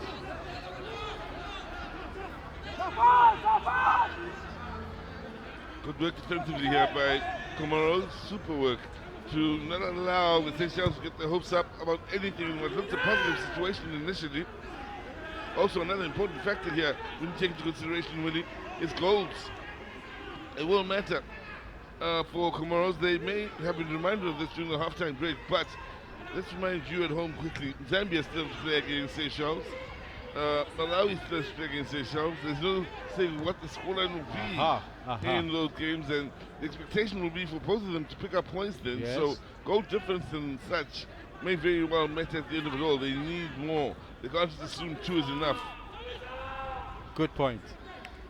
So it's not just about the 3 points. No. It's the eventuality of the goal scored that will also come into the picture. The ball, space, time, +3 getting into the box. They need quality now. Olympic near post! 3-0, right on cue. I suspect that's an own goal with the keeper having come up to the initial save, but they needed a third. They get the third. Involved is right too. And once they spread that defense, it was all about the right decision in where to play the ball. And especially the decision was absolutely spot on then from Yusuf. I mean, the diagonal ball, I'm going to work it out. Who was it that was spreading into the wide areas, and eventually you could see the time, the amount of time that he had. He looked across and saw the runners coming in. Look at him, he's got the time, and he bends the ball in front of the defensive two. And ball watching, I think, was the case for both Mele and Fanchete, unable to come in front of him. Just needed the slightest of touches from Raido to turn it towards goal. Trickled into the back of the net. The initial attempt, keeper saved it. It came off his shin, I think, at the second. So Raidu, yes, with the goal. And well, Comoros with their third, just before the 1 hour mark. Once again, you'll think to yourself they're not going anywhere. They're so casual, just knocking the ball, no stress, no intention of causing trouble in the opposition's team. Suddenly, one diagonal ball makes it, and then suddenly the pace of the game changes, and it's at 120 and a cross and a goal.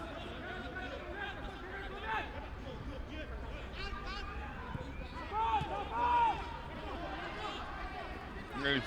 The blank time and space, and in the end, a rare shot at goal for Laplace. Had options, but once he got that opening, even the distance wasn't going to deter him from having his shot. It earned that all on his own. The man who's had no service all day. And he has every right to think so. I mean, this goalkeeper hasn't been tested. He hasn't even touched the ball from a save. And why not try and see what he's got? There you have it, confirmation of the scoreline. 3 points at the very least.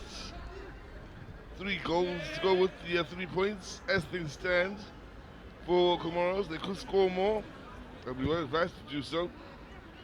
For sure, the long diagonal ball doesn't work this time, but the whole idea was there.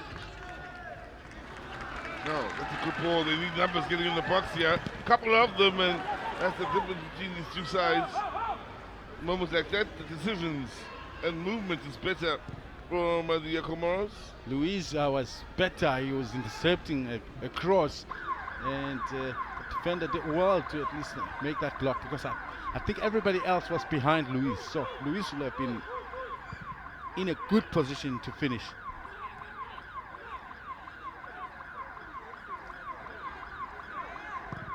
Damu.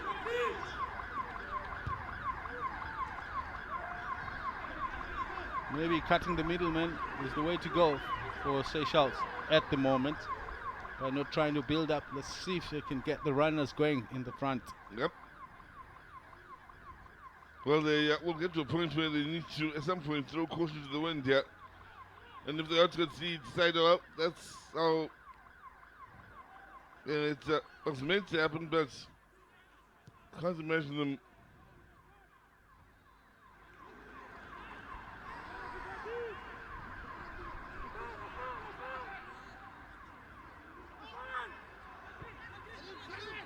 Now, it's been a half where he hasn't had too much to do. In fact, it's been a game where he's had anything to do. Veroniara, the goalkeeper for Comoros, he's been watching all the action happen on the other side of the field. Plays his club football for Vulcan in Comoros. In fact, there are at least 6 shown in the starting 11 that come from Vulcan Club in Comoros.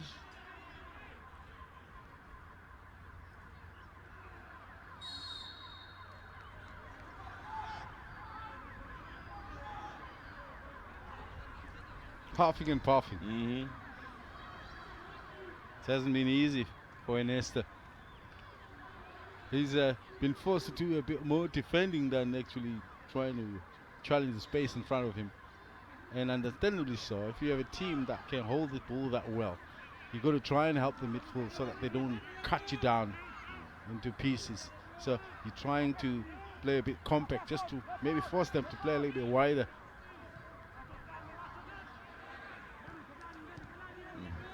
Nice touches on the far side.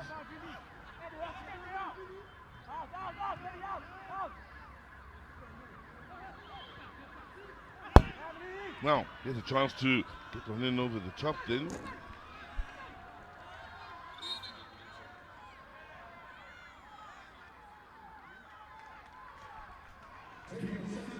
So, changes will be made here.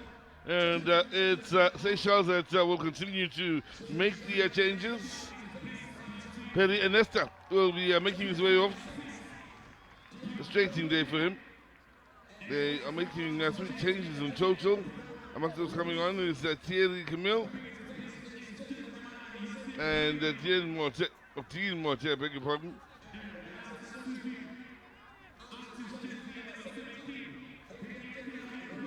And lastly, Jasip is the last man to enter the fray for the Comoros. See Camille as well.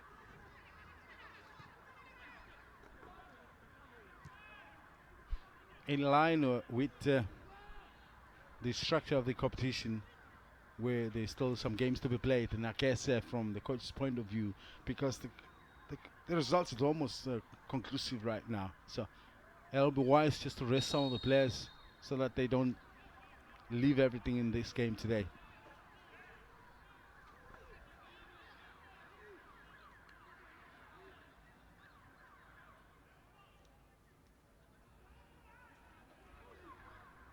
Now, Comoros have struggled in just about every department on the front foot.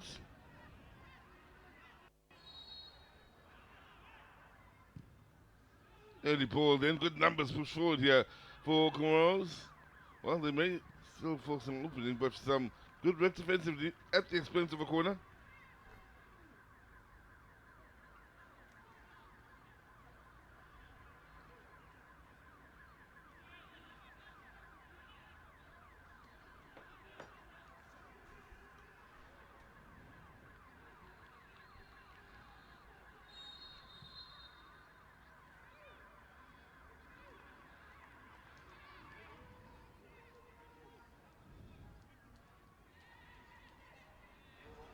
Well, I'm talking to you here for Faisal.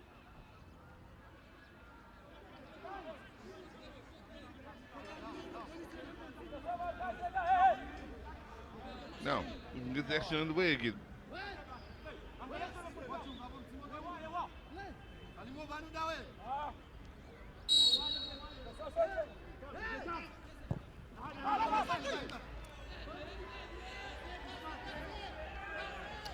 Even if you do get the slight opportunity to be able to get that ball into the center of the box and then you play it out in that fashion, they're very disappointing. I mean, that's sort of day for them. Tough, extremely tough day at the office.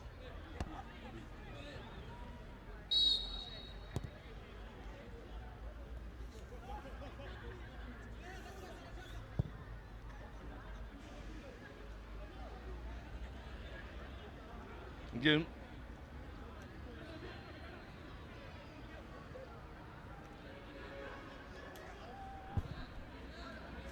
Time, space, everything in favor of the men. There are 3 goals to good here as they once again look to build from the back.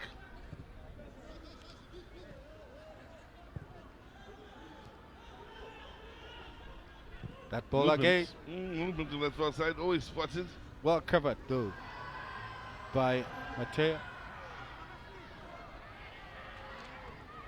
Which shows pace and strength in the corner. Excellent tackle by Mateo again. It seems like it came at an expense. He might have bruised himself. There you go. Change has been made here. And it's the Seychelles will continue to make changes. Upridge will make way. Call Upridge. And Balete will be on in his place. Always feel some kind of way about coaches that make changes when the side are defending a set piece. Now, here's a chance! Deflected out for yet another corner.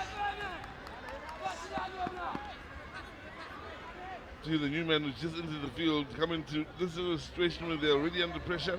All hands on deck defensively.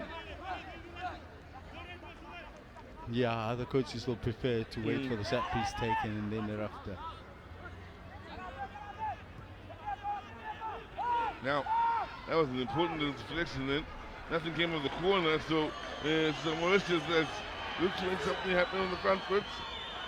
A goal for them with the incredible morale booster on field.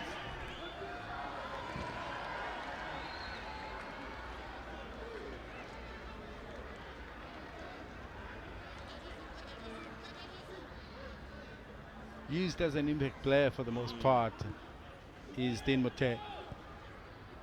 And he always comes with great energy. He's very quick. But when you come into a sinking ship, sometimes it's very difficult to make the right impact.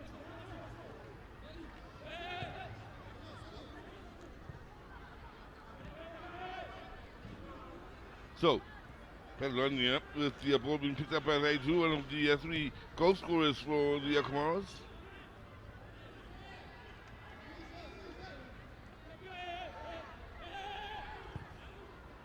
Patient as ever are the Comoros. Whenever they look for that diagonal ball, you have to have the feeling something's up, as it usually begins a lot of problems for the Seychelles. And the options was available on both sides, by the way. The ball was a bit more central. He could have sprayed it to the left end, but he opted to swing it to the right. That through again.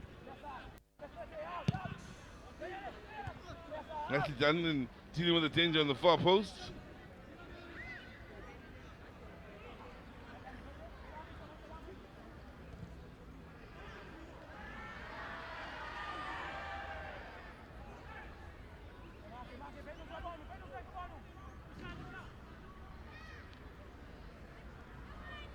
Well, 20 minutes remaining on the clock. Yep, a few of the Seychelles players are strutting about with their heads hung low.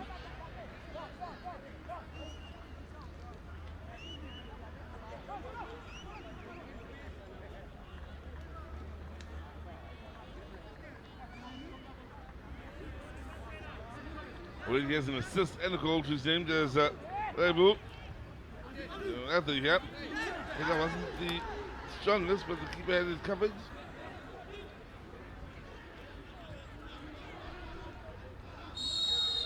They challenge. That's the reason why the whistle's going against.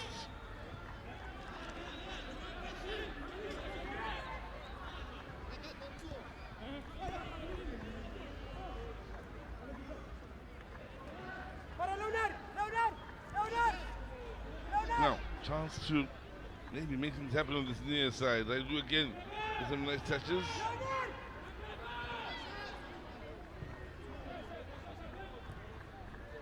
Again, they'll be patient, they'll use the width of the field.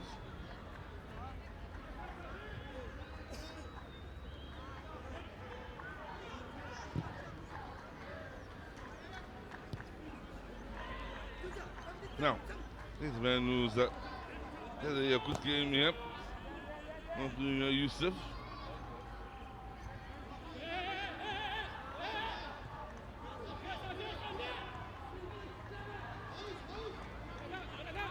No need to try and force the better going forward when you're in this sort of situation here for the likes of fighting when the number 8 jerseys. What I've loved about them, the conservative approach at times, which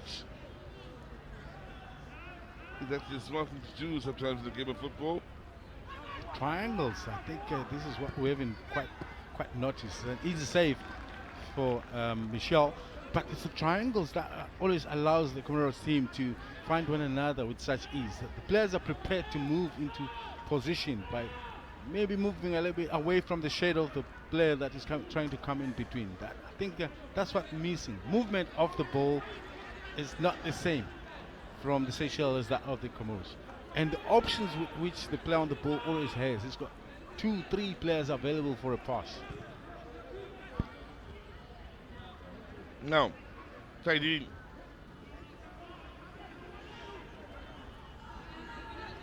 And slight suggestion as to a play or an unfortunate blow on the head.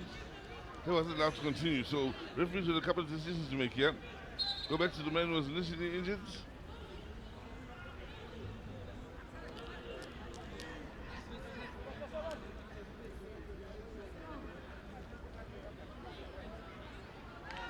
So, there you have Malaga with the confirmation of the yellow card.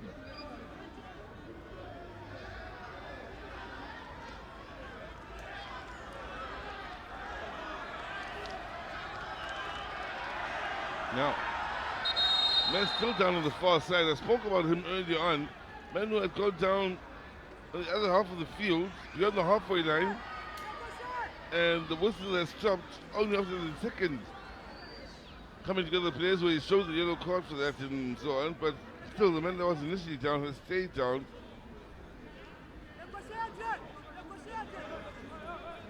That's line the central midfielder.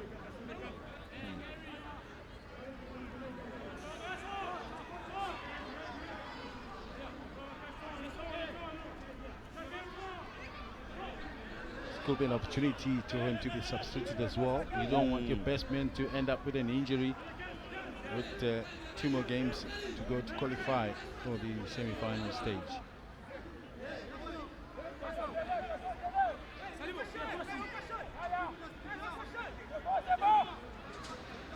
It's a one-man walk.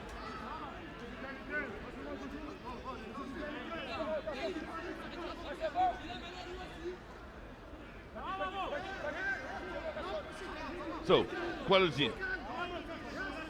Sits in the box, tell them they get quality and pull one back. That far post, of course, is normally the one players from that type of angle goes to. Now, pulling near post, oh! He came off the frame of the goal then, and a bit of a wake-up call it is to the Comoros. That's, well, you give enough leeway, your opponent can hurt you.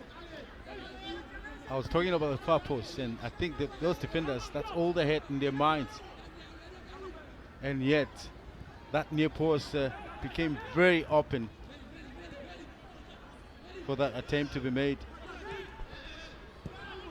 Now, best moments for the Seychelles in 75 minutes, by the way.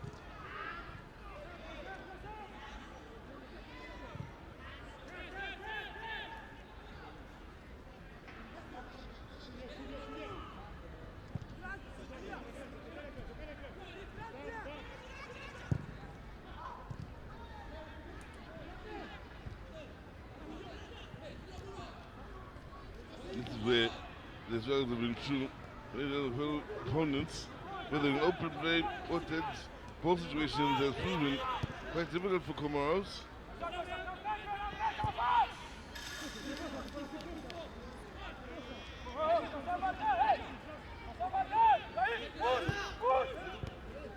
So, here's the attempt again to find one of the 3 in there. They do get the header off, but it's in no way troublesome towards the man between the sticks here.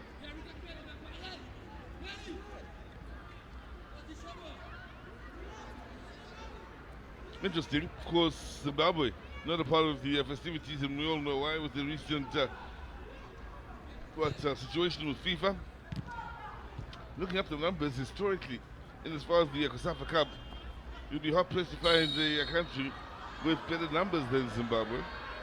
Really are being missed at this level. They do add something extra to the COSAFA Cup. I've always felt over the years, not just with the style of football and the quality of their players, but their fans. There's so many from Zimbabwe that are, as we look back at the 30s, but that are part of the South African community.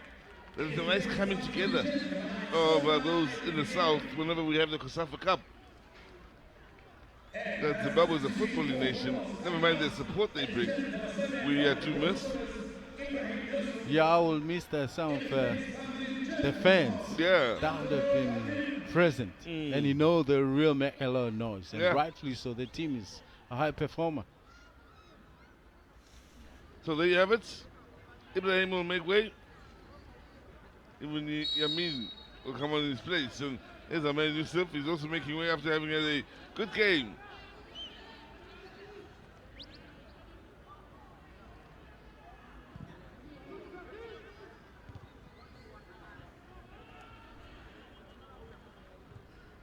Now, special turn here. Movement left and right, but again, very closely watched.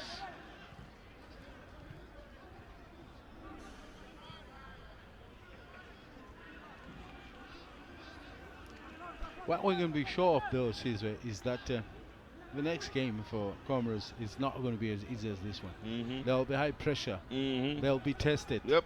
And unfortunately, I'm not sure just how much will they be given the chance to adapt, because I think this was a little bit way too easy.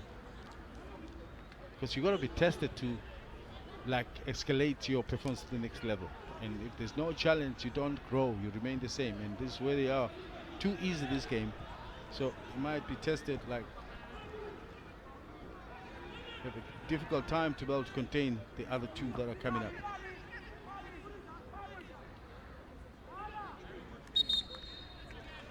Ten minutes coming up now, the very last 10 of what looks a great start for the Comoros. One has to agree with you as to the quality lying in wait here. Very hard to call this group, or any of the groups for that matter.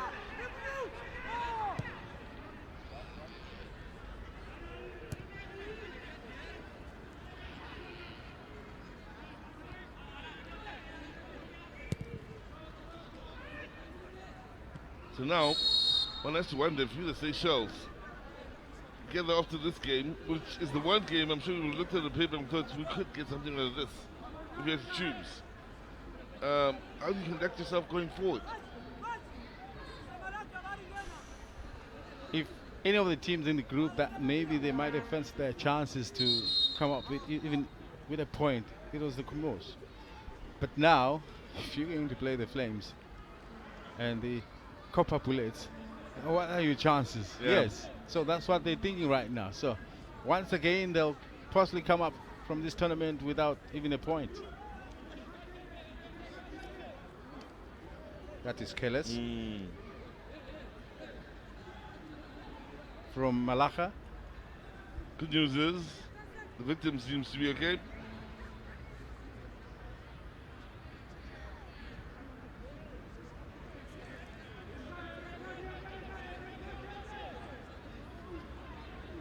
Well, mentioned it yesterday, and I've touched it again today. When they do feel the injury is a bit serious, they bring out this bad baby here to carry the players in. And I say bad because they really do look after the players quite well. See the few times in Europe over the last couple of years where they strap you in at various points of your body to make it so if you shift, you have limited movements that can't, of course, then affect those carrying you to the point where they're slipping and falling with you. Which has happened in the past. Yeah.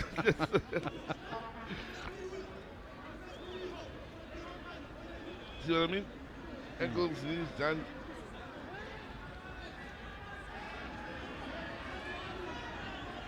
Must run a little bit. So I think the ref can actually influence them to be a little bit pacey about their walkout. We're game to play.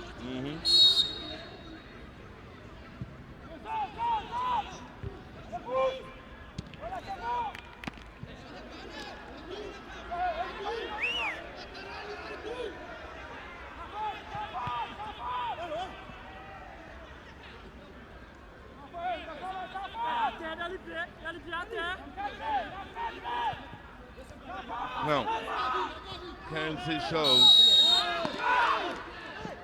put one back?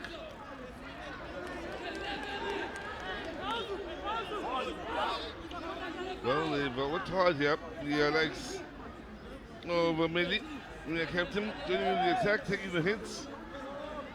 And I think that's the change that we might have not have picked up earlier. Is I mentioned at some stage they stopped building up and they're a bit more direct. So Mele being the giant that he is, in the hope that he'll get to the end of most of the long passes, and he's big and strong, he can hold the ball a little bit more.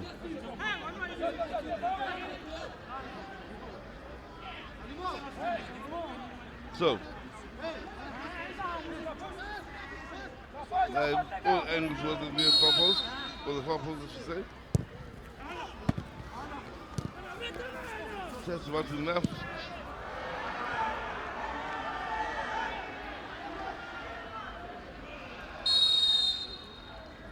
Now, W was going to do a foul then, and they'll have a chance to maybe send the ball directly upfield to reduce some of the pressure on the defenders.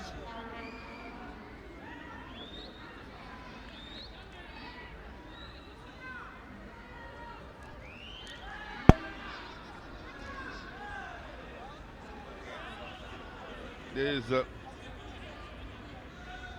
W again involved. Interesting, easier situation, of course. Never mind the goal contributions he's had here today. He has worked hard at covering both sides of the fields.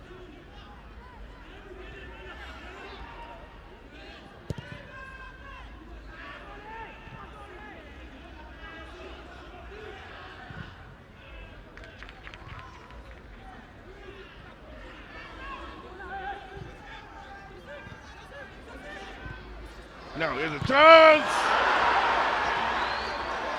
And it's the best chance they've had in 85 minutes of play.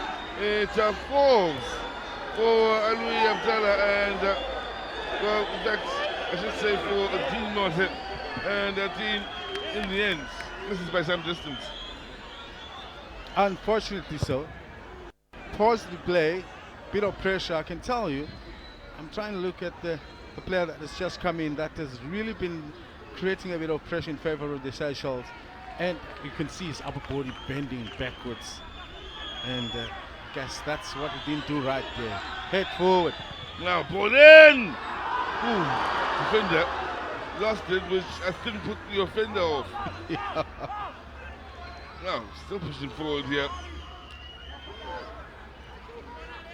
It's true, the attacker thought the defender would deal with it, and once it goes past him, he was flat-footed, couldn't react quick enough.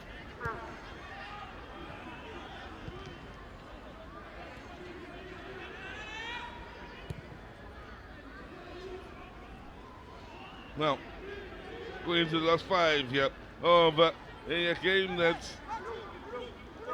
has seen one side very much in control here. And in the driving seat, the numbers again increasing. Keeping in mind, we will have the heavyweight of the group in action in the not too distant future.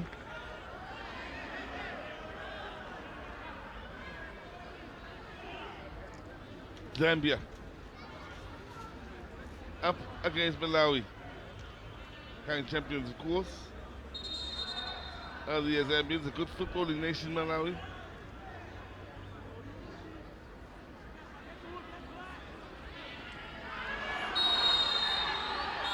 Look, the late challenge here. I think frustration will lead to 1 or 2 cards here later on in the day. There is a yellow card here. No surprise that Matthews, in the end, picked up this yellow card.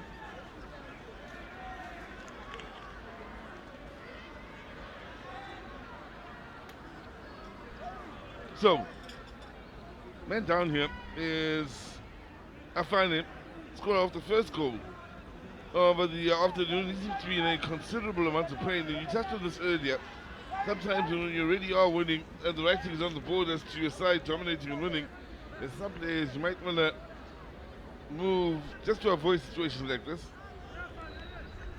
Which I thought, with the minutes remaining, there's not really used to actually even force him back. I think there's still enough substitute to be made with the nature of this tournament, which allows quite a bit to be used for recovery purposes, with also the time in between from game to game also not being too favorable for recovery through injuries.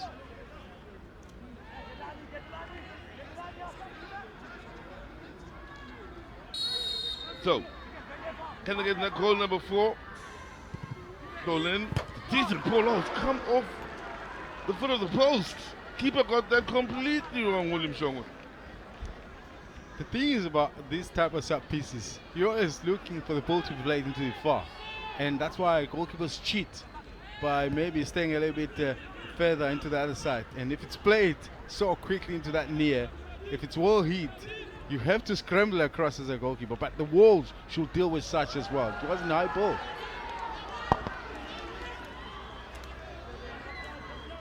So, with a couple of minutes remaining here, and Comoros off to the perfect start, we certainly will be looking forward to seeing what the story has to say and how their COSAFA Cup unfolds in 2023. Be reminded, only one team goes into the next stage, that's the semi-final, but there's still that moment for the fourth side because there's 3 groups, so it means 3 players will hold the top position, and then you will need the best runner-up. So you just have to score a whole lot more goals and be closer to the team that eventually wins the round or the group. So there's still going to be a lot of calculations come end of the round robin to see who gets that best runner-up. Now, Seychelles looking for a strong ending to this game.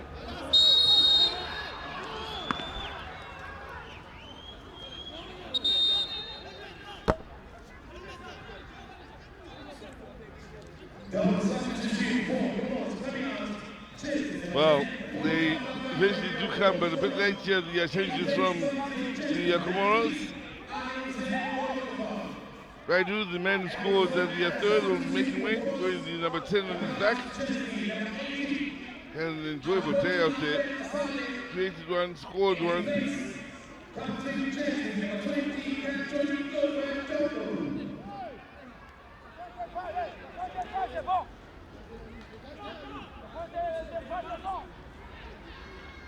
High fives. Also Haslan, the other defensive midfielder, makes his way for Tombo. High fives for those making their way off the field then as the ball is played in. It's a good ball out, it's a good chance. Just straight at the keeper, down into the ground, and the keeper could afford a couple of touches in securing it, but good chance from Seychelles.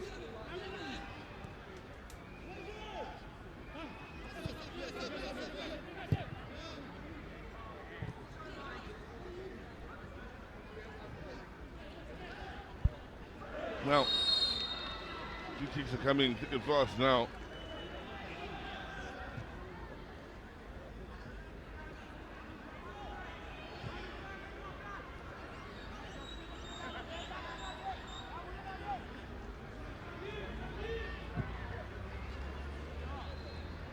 Nice touch. That was a goal as well. They need to be wise and just hold on to it. They will up the ante a bit now going into this final third. Ball in, could be a chance still. Now, Keller! Couldn't squeeze it into the bottom corner. Keeper was wise too at this time. Goes after the goal kick, but, well, they continue to try to the Comoros, don't they? Very impressive. I thought when you get into that type of angle, as an inverted winger, you always go for the far post, but it's skew the shot into the near, which normally catches most goalkeepers. But well covered.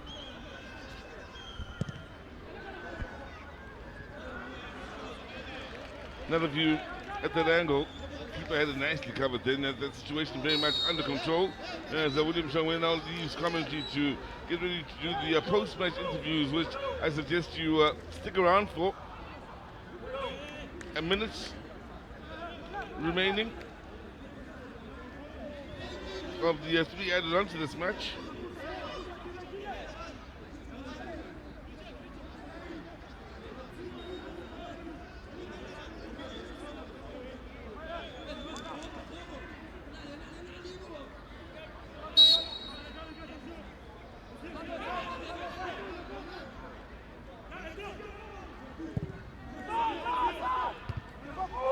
No problems in dealing with the danger from Comoros. They are determined not to give anything away to Seychelles here as they look to see out this game.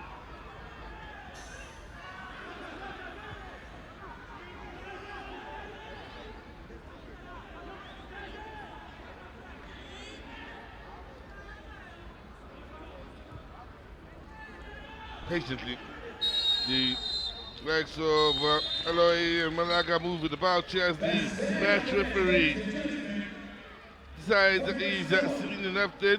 Mr. Rakota Joanna from Madagascar brings it all to an end here.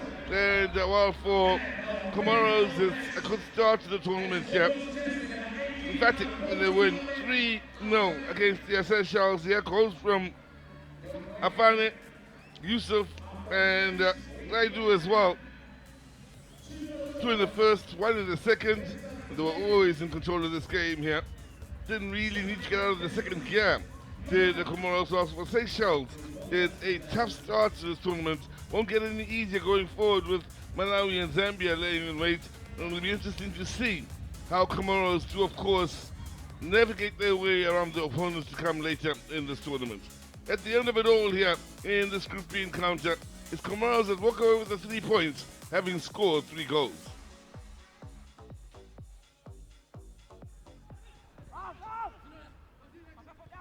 Looking back at some of the best moments from the half, ball played in then, and keeper was in trouble.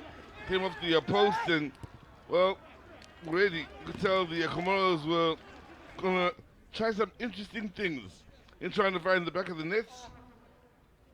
Miss Bahu then spotted the keeper off his line, couldn't make him pay.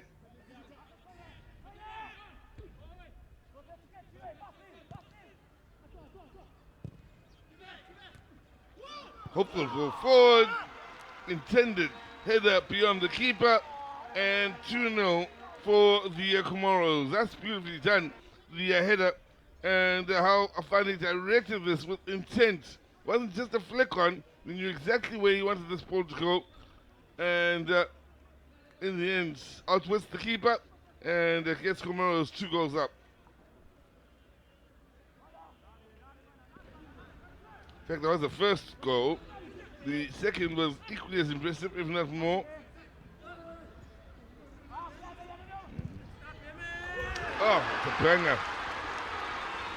Yusuf with a piece of magic in finding the back of the net then.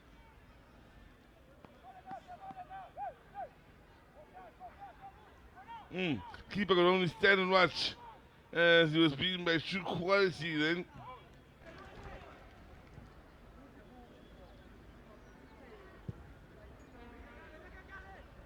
Now, he went down with the Comoros ball in and somewhat lucky for Raitu's initial shot was saved. It ricocheted back onto his shin and hit the back of the nets. All the reason to be smiling here for the Comoros. What we will look to see is how they navigate their way forward in this group. That'll be interesting. And, well, we take our hats off to them for a good performance here against the Seychelles. Have a look at the numbers then. Well, Comoros had so much more in goal attempts. They also had a considerable amount more in shots on target. They also had, a couple of more corners than their opponents. All the numbers are really in their favor. Ball possession close to 60%. You understand why I felt as though Zambia, or rather Comoros, were driving the game here and very much in control of it in grabbing the 3-0 win. So, that's it from us looking at the numbers. Let's go down to William Shongwe, who's waiting with the coaches.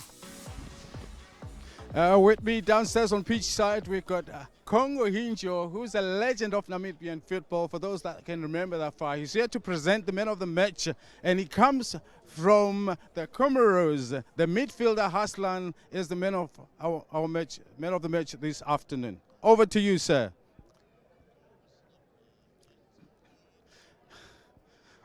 Aslan, obviously I'm not good in French, but I'm sure you have a friend here that will help translate for you.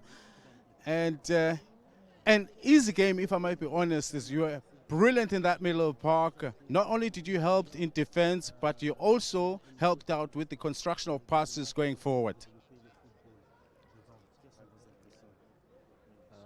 Premièrement, je vous remercie.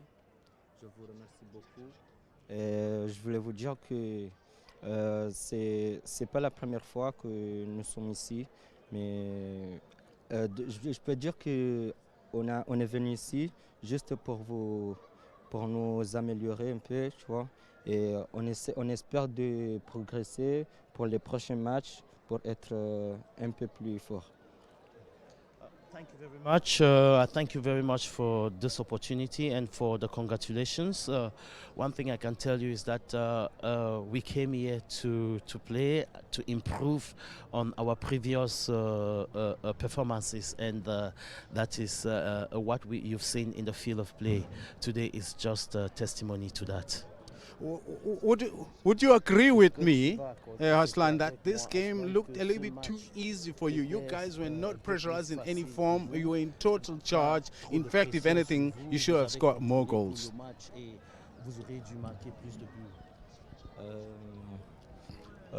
C'est vrai, pour nous, le match n'était pas du tout...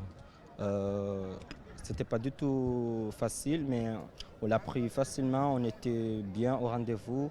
On s'est dit qu'on ne peut pas lâcher. Cette fois, on est venu ici juste pour améliorer, pour être qualifié. Du coup, on n'a pas à lâcher un seul coup. Du coup, là, on espère améliorer pour les prochaines étapes.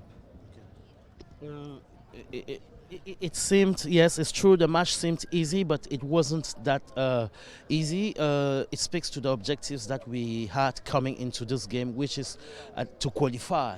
And because of that, we didn't take anything easily. Congratulations, Haslan, once again, and all the best going forward. Félicitations. Merci. Thanks. Merci. Merci beaucoup.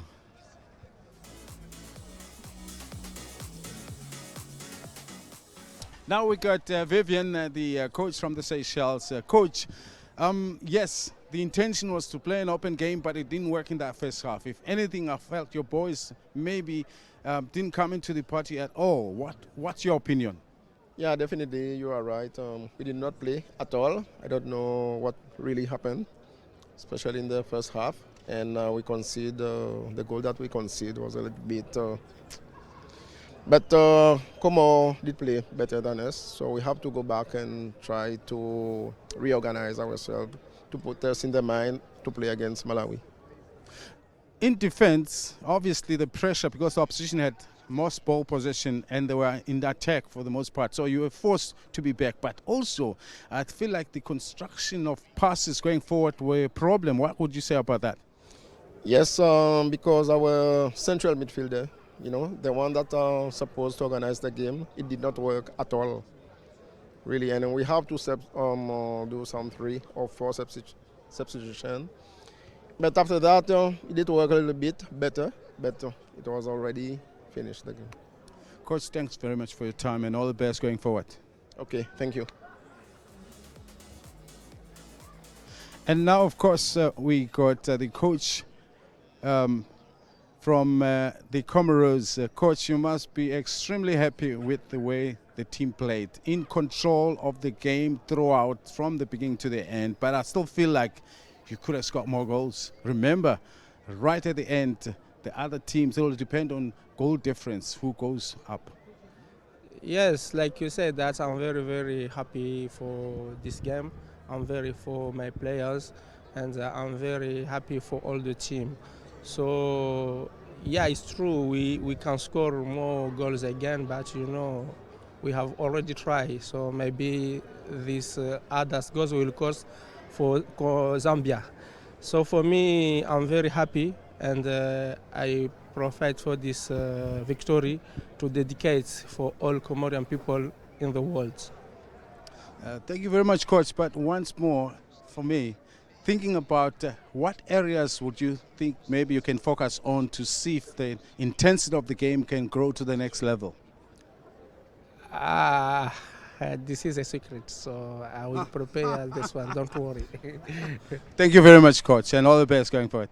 Thank you also, and like I said, this is our national day, so we are happy, and I profit again for all Comorian people in the world. I dedicate again this victory for all of them.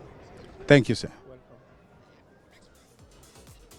Well, thank you very much to William Shangwe and the coaches. Then, as we look at the results, the first of today, Comoros a 3-0 win against the Seychelles. Then, and keep in mind, Zambia and Malawi will continue the action in Group B. That game kicks off at 6 this evening, so it's not too far off. And let's have a look at how things look just for the time being. And as far as this group, keep in mind, we may have a different team sitting at the top of the group after the Malawi-Zambia game. So stay with us. Let's see how things unfold in Group B in seeing who takes charge at the top of the group at the end of the first round of matches. Yep, it's getting darker. It's getting slightly colder out here in Umlazi.